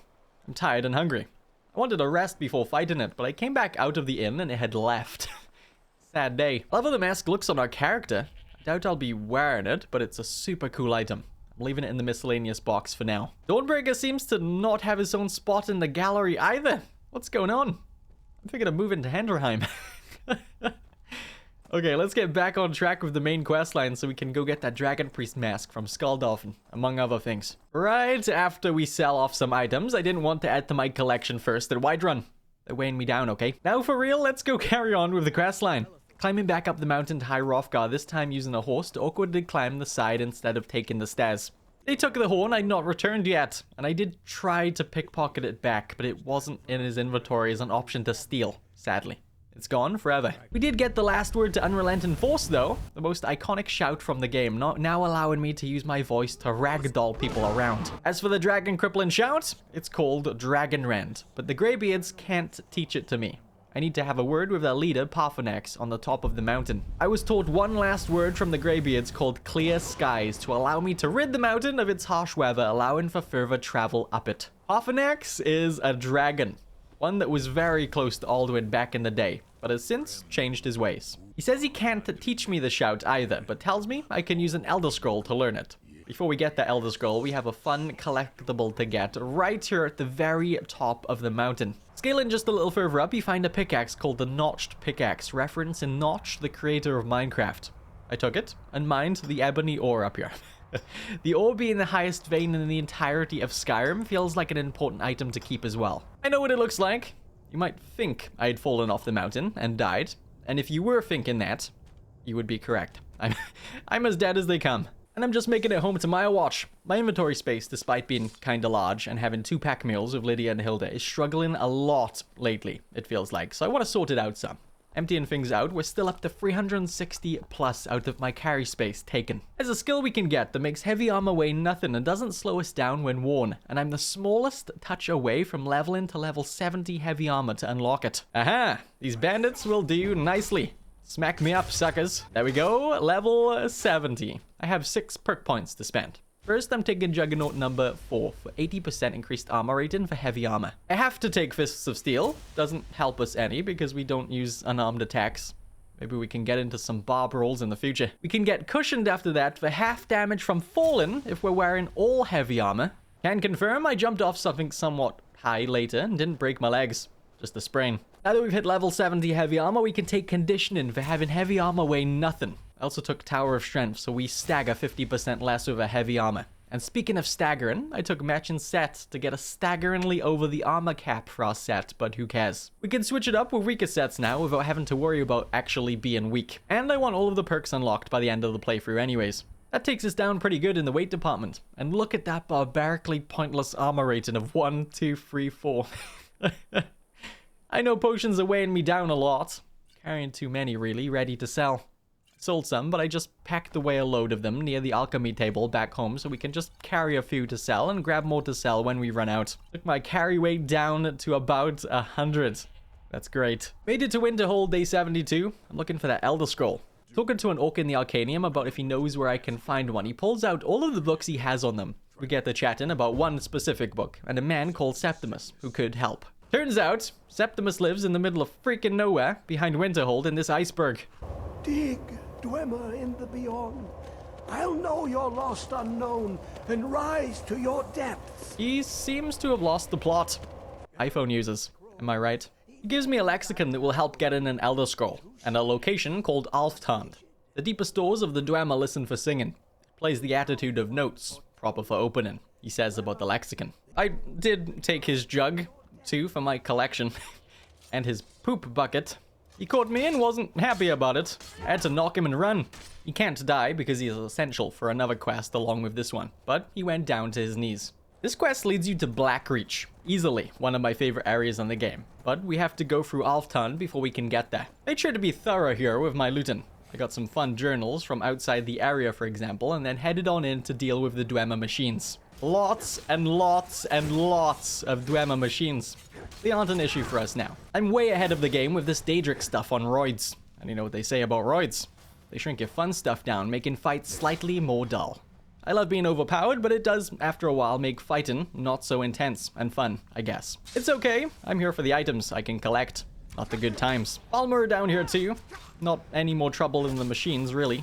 Found myself flicking through the TikTok on my new iPhone to keep entertained. I joke, not about having an iPhone, but about having fun. I'm having a blast. Coming up on Blackreach soon, there is a nice, unique, collectible item we can grab just before we make it there. Kill that Dwarven Centurion in just 3 shots. Past this gate nearby, you find 2 people arguing. Now, I don't care for the drama, but that woman has a shield called Taj of the Blooded that looks absolutely awesome. One of my favorite shields, and it's one of a kind with a space on the Maya Watch walls. Now that we have that, we can drop down into Blackreach from here, and that's its own beast. There is a lot to this place, and I think I do want to get around it all, but not right now. There are quests and items here that are a load of fun, so I might come back in a few weeks to see if we can get around it all. But now, I'm locked in on getting this quest line done and getting that Dragon Priest mask at Skuldolphin. The Elder Scroll is gotten in this tower. Activating this lever takes you to this room. You put the lexicon Septimus gave us here and basically just push a ton of buttons to transcribe it and lower the crystal holding the scroll. Now we can take back the lexicon for Septimus and grab the Elder Scroll to gain an advantage in the fight against Alduin. Back at Whiterun, I found out I've got Gutworm. Gross. I'm not sure how long I've had it, but it's hugely affecting how much food restores hunger. I want to make sure we don't have any issues with the survival mode stuff during the Alduin fight coming up, so making sure I'm fed, warm, and not tired is probably smart. Just something I'm not always, so let's try to make an effort here. Slept so it's daytime for the fight, making it not so cold. Got blessed by the Talos Shrine in town to remove my Gutworm, and ate so we aren't hungry. Right, we need to take this Elder Scroll to the throat of the world and give it a read in the Time Wound. This is my least favorite thing about survival mode. This portion of the quest line where you have to walk up and down to the Greybeards about 62 times without fast travel. Overall, I prefer having survival mode enabled versus not, but this part just sucks playing with it. And I know I'm complaining. Reading the scroll at the throat of the world of Parthenax, we can see how Alduin's ancient foes used a shout called Dragonrend to help ground Alduin. We learn the shout this way and leave the vision of the past to be met by a very angry Alduin. Cast Dragonrend on him to take him to the ground and got melted into oblivion. Thought it would be an easy fight. And it would be. If we just get Lydia as our meat shield, we can slap him from the side very quickly. Fight lasted about 22 seconds from the time I landed my first hit, and he only got off the ground once after the initial landing. Alduin can't die here, and just flies off though. We need to find out where he's gone off to lick his wounds. I asked the Jarl of Whiterun if I could use his palace to trap a dragon buddy of Alduin's, to see if we could interrogate it into saying where he's gone. Dragonreach has an old trap at the very top we could use, but he doesn't want to help while the threat of an attack on the city from Ulfric Stormcloak could happen. Trying to get both General Tullius and Ulfric Stormcloak to agree to a halftime break while I sort out the Dragon Menace is needed. Both sides respect the Greybeards. The Greybeards themselves were a bit upset they had to get involved in the war, but did it because they love the crap out of me. Tullius said why not, and Ulfric had a similar response to my plan, to have a meeting at High Hrothgar. Oh, the temptation to take the shot was high. The strength not to do it was well pulled off. What on earth's this guy doing up here? I'm sure there's a good reason, but I can't remember seeing him up here before. Vignar Greymane. Someone explain in the comments why he's up here. The peace meeting was very one-sided. I was tasked with giving input on who gets what to achieve peace, and to say I screwed over the Imperials would be putting it lightly. I did everything I could to make Ulfric happy, despite my plans to eventually side with the Imperials, because the jerks tried to execute me for no good reason. Peace was somehow achieved doing so, and Asbjorn gives me the name of a dragon called Odivin. Before continuing, I did go hit up the farm to make potions. Plants have all grown and are ready to be harvested, to be mixed into moneymakers and health menders. Got the skill back fully reinvested into after the legendary reset today too, so that's good. We have a long trip ahead of us full of goodies to add to my collection, so making sure I'm well rested and fed is important. Got myself sorted and headed for Dragonreach to trap that dragon. There is a scripted guard death up here. A dragon's supposed to fly down, grabbing him, throwing him into the air, but I was curious what happens if we kill the guard and then call the dragon. The answer is nothing, really.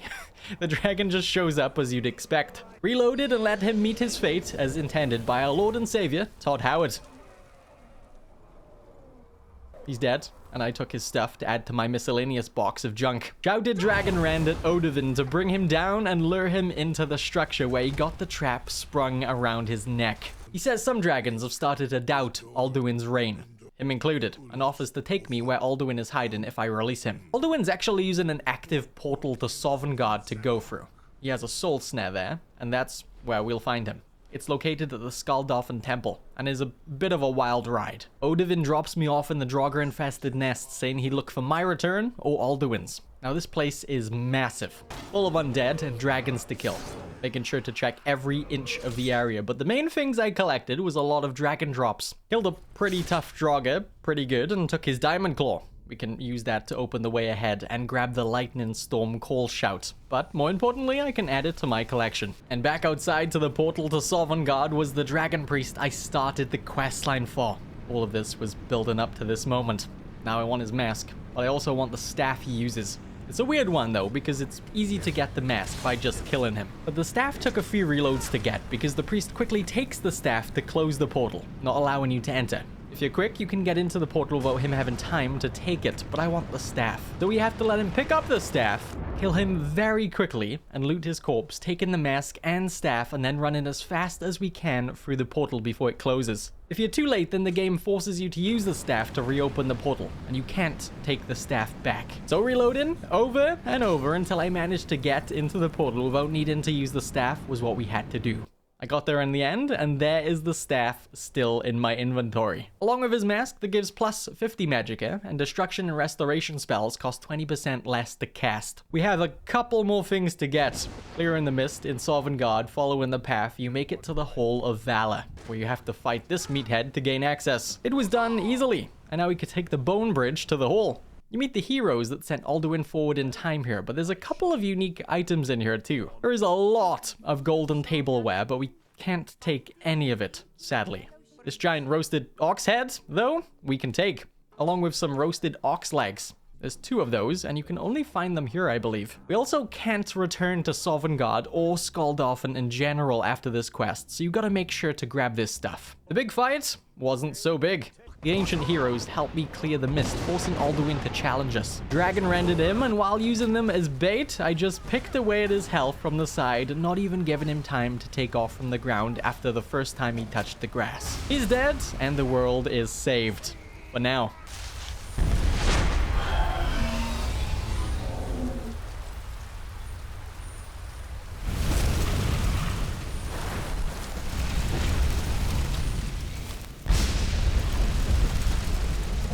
I did look around the place now that the mist's gone, but I couldn't find much. Just Kodlak wandering around. It's the first time he's seen the place without the mist, I guess. You can leave talking to the giant. He gives you a shout too, so you can call one of the heroes to help fight with you. That place was rough since Lydia and the goat couldn't come along. Inventory space was tight with all of the dragon drops I didn't want to leave behind. A quick item dump was needed. Got some pretty good stuff there. One thing I once again forgot about was my beast form. I'm never maxing out that skill tree for it at this rate. Spent a day killing bad guys with the beast form. What took so long was that I can't really loot things while in the beast form. So I have to kill things, consume hearts, all while trying to chain locations together to get the most out of the form, and then having to go all the way back through to loot the areas for items I missed. Like this book a blind guy was reading. Or maybe he was writing. Not sure. I guess raiding somewhere in my normal form, killing enemies, and looting before turning into the beast is probably a better idea to save some time. After we loot what we want, we can just turn into the beast and eat the hearts of the felled enemies. You don't even have to have killed anything in the beast form to level it. You can find corpses in the wild and just eat the hearts, so this works fine. It's just remembering where the bodies were at. I did get stuck in a death loop here, fighting some bandits. Saved at a very stupid time and struggled to get away from it. One reload, the stupid head bandits missed their shots, and I got away, but it wasn't as fun to live it as it was to watch it. Spent my 2 perk points. I got Totem of the Ice Brothers, so Werewolf Totem of the Brotherhood Howl calls Ice Wolves, and also Totem of the Moon, so then it calls Werewolves. I got pretty confused here trying to figure out how to use those perks. Thought the owl we could do was affected by it, but I guess not. Skewel's back from the dent. This is one of my favorite bugs. Walks around like nothing happened to him earlier. After a quick Google search, those totem perks have something to do with radiant quests you can get from Aella after beating the companion's questline. She asks if I want to help her get our hands on some totems of her scene she's located. There are 3 in total to collect, and the first one is at Honeystrand Grove, which is a bear cave in the Rift area. Lots of business in the Rift coming up. The cave is between Iverstead and Riften, and wasn't too bad to get into. Well, there was a lot of wildlife outside lingering around the forests, but they weren't too strong at this stage at all. Same as the bears inside the cave. They went down quick, and I opened the chest in here to retrieve the The werewolf totem. I'm a toddler. I'm sorry. A toddler with a toddler in the making. That's right. I'm gonna be a dad. I'll be making these 100 days videos with a baby in the background in half a year's time, and I can't wait. Took the schlong over to the Underforge. We can place it on this receptacle, and that's one free collected. She doesn't give you the next totem quest right away. Sadly, we have some running around doing other quests for her for now. All just killing beasts that are being a pain to the locals. Like this ice bear that somehow got into a home in Shore Stone. Then even more bears in a place called Pine Peak Cavern. The bear population is taking a hit in my mission to collect, well, crap. Sorry, bears. She's finally given me the next Totem of her scene quest at the end of day 83. It's not far from Whiterun in Broken Fang Cave. Let's go get it. It's a vampire cave out in the Saber Fields between Whiterun and our farm. Some skeletons to kill and vampires like you would think. Who's a master vampire being the main threat in here, but I power attacked what's left of the life out of it. The totem looks less suspicious than the previous one. I'm just not sure really what I'm looking at. Is it a drum of sorts? A pillow? I'm not sure. I got it back and it turns out this is the main one I'll be using. It's the Totem of Brotherhood. Each of the totems are attached to perks you can get for the werewolf, so the ones I'd gotten recently need this totem to work. I'll demonstrate later, but for now I'm running around doing more beast clearing quests. At the stables outside Solitude was an ice wraith in a building that needed killed. But the stupid door was locked, and picking my way in to help made guards show up because I got a bounty for trespassing. Talking to the people here, they seemed like they really wanted my help too. I hid behind the post outside the house after some time and managed to sneak my way in without being seen and took down the ice wraith with a sneak attack. Very stupid. Should have just been allowed in. Now it's time for the final totem. This one's in a place called Darkshade between Whiterun and Windhelm. It's filled with corpses. The inside had trolls that had their way with the poor sods. Killed the trolls and grabbed the last totem. I took the chance to transform. I need some hearts here. Shouldn't let the bodies go to waste. I realized I probably should have gone along the right-hand side of the skill tree for the beast, by the way. That side has some things like being able to eat hearts from other creatures like wolves and foxes, so leveling up would be faster. But by the time I noticed, it was too late. I'd left it way too long and the saves didn't have a convenient backup to reload to before I had invested any perks. Took Animal Vigor for 100 points bonus to health and stamina while in the beast form. It was worth the transformation today. Outside, I tried out my new werewolf summons. Pretty cool.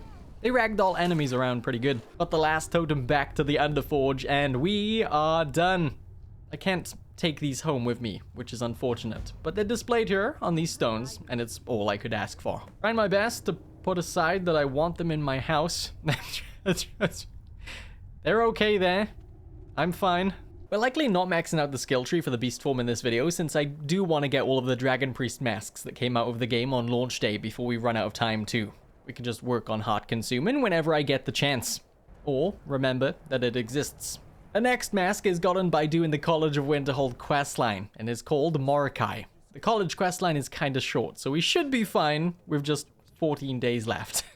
Hopefully. I did want to get back to Blackreach too, but we'll have to see how we get on in this video. We left the questline when my fellow students went off to Sarthal on a field trip with Tolfdir, and I'm to meet them there. It's just to the west of Winterhold, about a 30-second horse ride.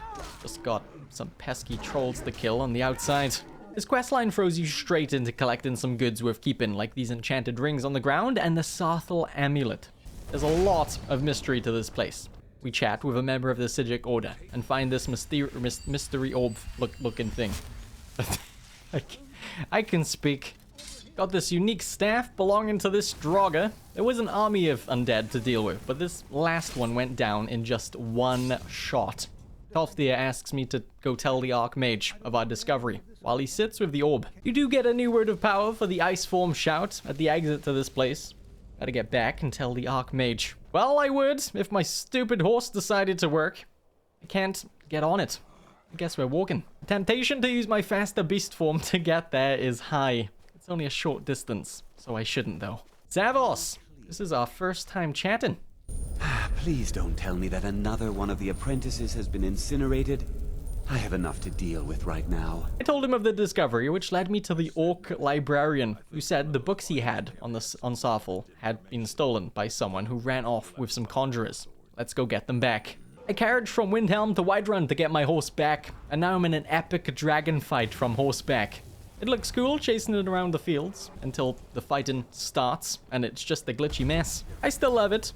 It's dead and taking his drops. I remembered I don't have Lydia following me around, helping me carry stuff alongside the goat. She had to leave while we helped Ayala get those totems. She goes back to Whiterun's Dragon Reach while she's not with me, so it's no trouble getting her back. As for the stolen books, getting those back is also no real drama. There are so many mages at Felglow Keep, and I'm 100% turning into a werewolf to eat up all of the hearts before I leave. Gonna stick to my normal form first, then I'll just run back through later.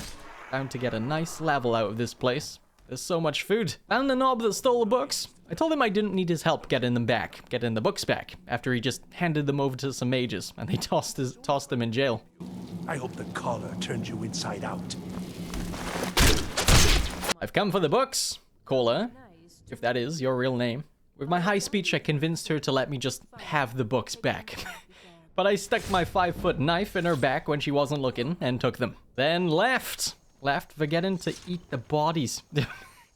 Yep, I'm terribly dumb. I wanted to drop some things off back home, like the staff we got at Sarthal and all my dragon bones. Sold some stuff in solitude, then stopped to stare into the camera as I realized I'd left perfectly good hearts at Felglow Keep.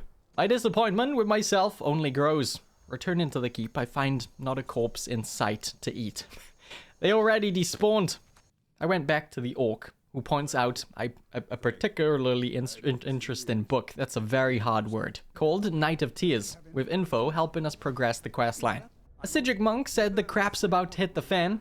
Light mode says Ancano's up to no good, and we need the Staff of Magnus to help handle the crap hitting said fan. This lady says we might be able to get some info on the staff at a place called Mazolf. Speeding through this quest line, I'm near Windhelm day 90, making it to the Dwemer ruins called Mazolf. And here's every single clip of me taking out these bugs. Love the cinematic kills you can get on them.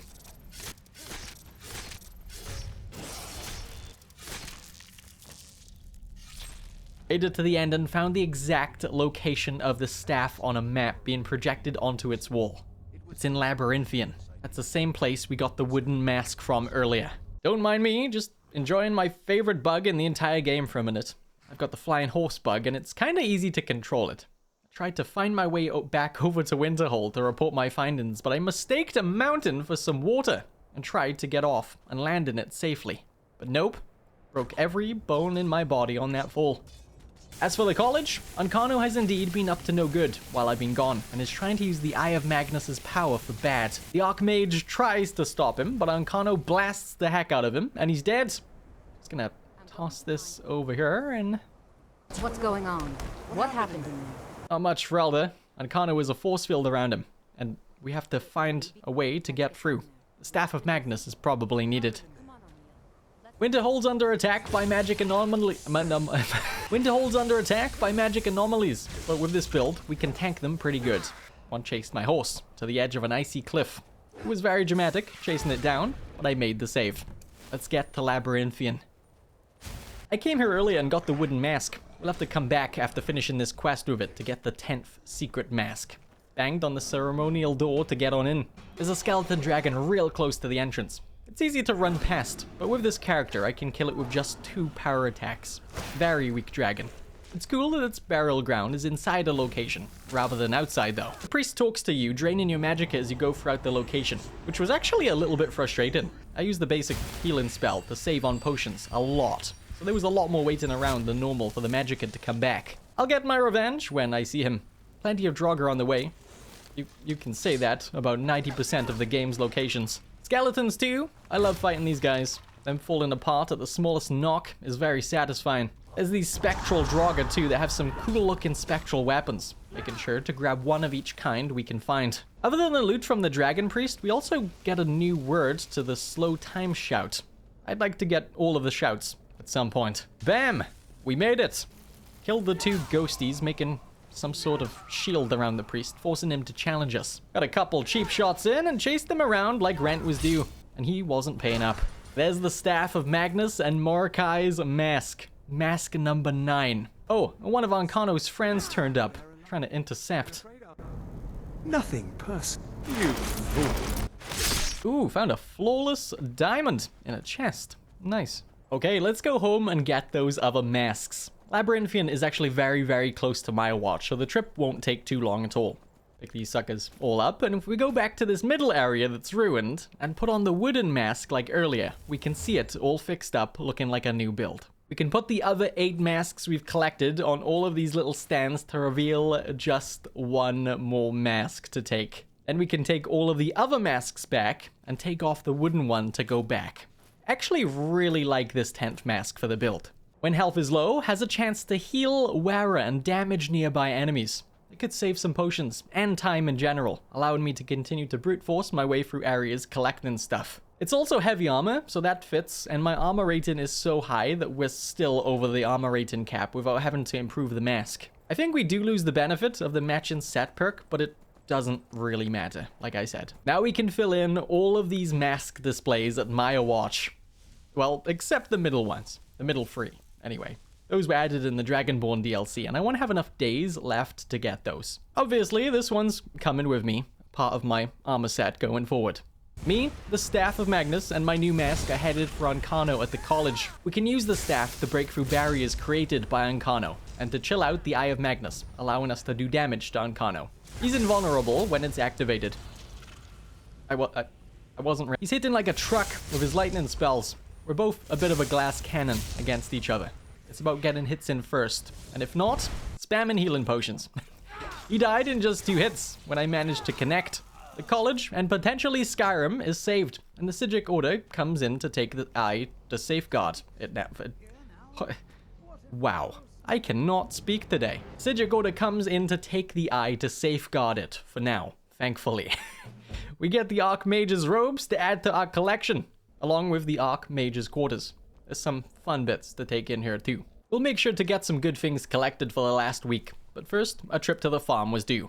Gathered my ingredients growing and went home to get my alchemy set so we can make the potions as good as they can be. Not a lot more happened this day. Selling things I didn't want to keep because they were nothing special. My wonderful artist made this beautiful thumbnail while I was in the process of making the video, and it wouldn't feel right ending the video without having collected the unique items she drew on here. And I see a wobberjack over there. Let's go get it. During my pickpocketing kick I had earlier, I'd stolen this hip bone from someone. Yep, I've got such a good sleight of hand, I whipped it right out of someone's body, without anyone noticing. It's connected to this guy and getting the wobberjack. He misses his master and wants me to go get him back from his vacation for him. It's actually the pelvis of Pelagius the Mad, one of the previous emperors of the Septim dynasty. It can be kept after the quest too. I found a purple butterfly in a jar I didn't expect to find. But we can take the hip to the Pelagius wing in the Blue Palace, and we get taken to where Sheogorath is camping out on vacation. This is the Daedric Prince of Madness himself, and he let us leave once we've entertained him with his Wobberjack staff. The Wobberjack is very odd and has a mind of its own. You use it to complete 3 simple puzzles here to be able to leave. First, you have to find a balance between these 2 fighting. Give Pelagius some confidence. Made them both about the same size and pickpocketed his clothes for a memento of the place. He looks like he has all of the confidence in the world now. Then over to this arena where some Atronorks are fighting. You turn to the few watching and turn them into wolves with the Wobberjack. And that's 2 out of 3 puzzles done. Lastly, you need to wake Pelagius from his nap by spawning in crazy things until he gets out of bed. Easy stuff. Now we have satisfied Sheogorath, and he'll leave with this guy, who sent us after his master, and send us home with the Wobberjack to keep. Like I said, this item is weird. It does things, like straight up damage, shock damage, and even just turns enemies into chickens. It's pretty awesome, and will look good on my wall. Where am I, you ask? I have no idea. Or at least I'm about to have no idea. The thumbnail has the sanguine rose you can get from doing the drinking quest with Sam. I found him at the inn in Windhelm. You both drink and drink and drink until I pass out and end up in Markarth at the Temple of Dibella. I apparently trashed the place and was asked to clean up for forgiveness. A lot happened with my character that I can't remember. Like taking a man's goat for some reason in Rorikstead and giving it to a giant. You You spend some time redeeming yourself, getting the goat back, and figuring out all you actually got up to. I can't say I've ever done this quest without cutting corners using the speech skill, so this time around I did all of the steps without trying to manipulate my way through. The last time I did this, I was confused. I thought after talk of a wedding here with Isolde in Whiterun, I'd attempted to marry a goat. I was wrong. It was something equally as bad. I tried to hook up with a hag raven. Yep. Darling, I've been waiting for you to return to consummate our love. Holy get me out of here. I killed her and took the wedding ring I borrowed from Isolde to return.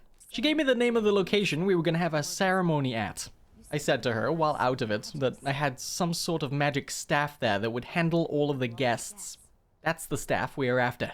3 days left, and there's 3 items I want to collect from the thumbnail left. I know we didn't go back to Blackreach. We'll have to do that in the future.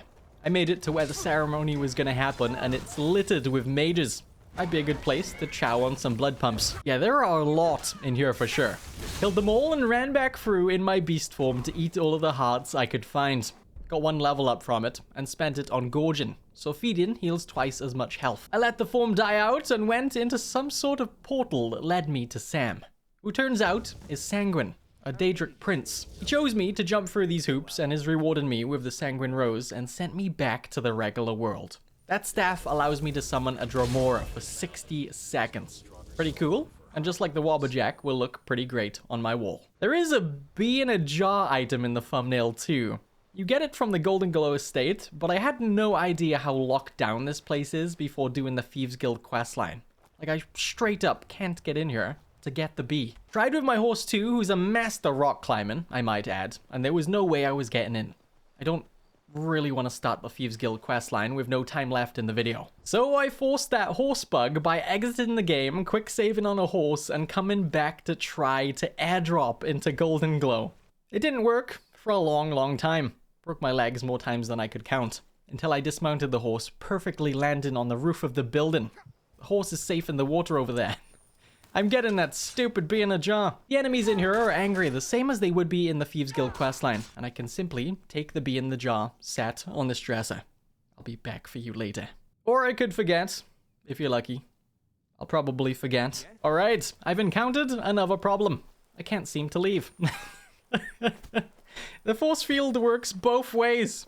How didn't I notice this before? Tried getting good angles over the barrier and tried to whirlwind sprint out, but nope. Can't even cross these bridges or anything. And the worst part? All of my save files are now outside Golden Glow Estate. I'm effectively stuck. We can't fast travel in survival mode either. This was terrifying, to say the least. I tried always to get my leg over this thing. I thought I was done. Until I went into the sewers and found a path to a ladder that took me just outside the barrier. We very cheekily got the bee. Now for one more item. Azura's Star is on the thumbnail, and I want it. Time is very tight now. It's nearly 5 p.m. on day 99. Can we get the star in just one day? Only one way to find out. I'm also tired, so needing to rest up a little also ate into my time. I was in a rush and freezing my butt off, getting to the massive Azura statue, standing above Winterhold. So I really didn't pay attention to what this elf here was saying. Just quickly skipped over the conversation and was sent off to my next objective, which was this elf in Winterhold's frozen hearth. What's going on now? I have no idea. And I also have no excuse this time, like being cold. Actually, we are still cutting it close on time, so let's go. We have to get the broken Azura's Star, supposedly located in Ilinalta's Deep. Yeah, a sunken dungeon all the way over near Falkreath. Since we're low on time, I had to travel by horse myself rather than hiring a carriage because that would take even more time. This place being loaded with mages is quite the challenge. For a chump that's not abused the crafting skill some, I did absolutely fine. And finally got the broken Azura's Star. We now have 2 options for repairing it. We can either take it to the first elf by Azura's massive statue to get it repaired and get Azura's Star, or the elf at the frozen hearth to get the black star, which is actually better because of a programming oversight, making it be able to hold both black and white souls. So I'll take that one. We just have to go into the star to rid it of this guy first. Then the star is ours, and we can go back home on day 100 to have a look over my collection, to see exactly how we did.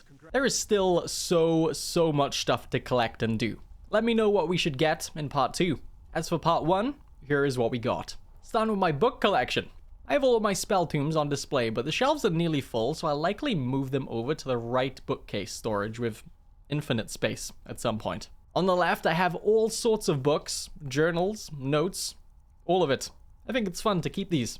Plenty of duplicates too. Over on the other side of the room, I have in this chest all of the things I got in that first room I had my binds cut in. Every scroll I'd come across just below it, which is less than I thought, but still. Same with the precious gems, I kept all of these, but I thought I'd have more. To the right of that, we have a massive amount of miscellaneous items that range from fun looking things to just items that have a sentimental value to me. There's a lot in here. Too much to talk about every item, but I've mentioned them as I've gone anyways. Oh, and I kept my rags from the day I nearly got executed, because why wouldn't you keep something like that? In the gallery next door, we have one of all of the guards' armor sets from all of the different cities. I kept every single dragon bone and scale from all of the dragons I killed throughout the first 100 days. I have more bones than scales for sure. I got all 10 masks that came out with the release of the game way back, and some, but not all, of the dragon claws. Some Daedric items too, like the Black Star, Dawnbreaker, Sanguine Rose, and the Wobberjack. And some other miscellaneous items that I could hang on walls. Oh, and I have one of these Axes of Whiterun too. You get an item like this from all of the towns when you're in good favor with the Jarls at them. I only have one of them for now. I loved every second of this 100 days, and I can't wait to get this out and get on with the next chapter. Thank you so much for watching. You guys take care. I'll see you around.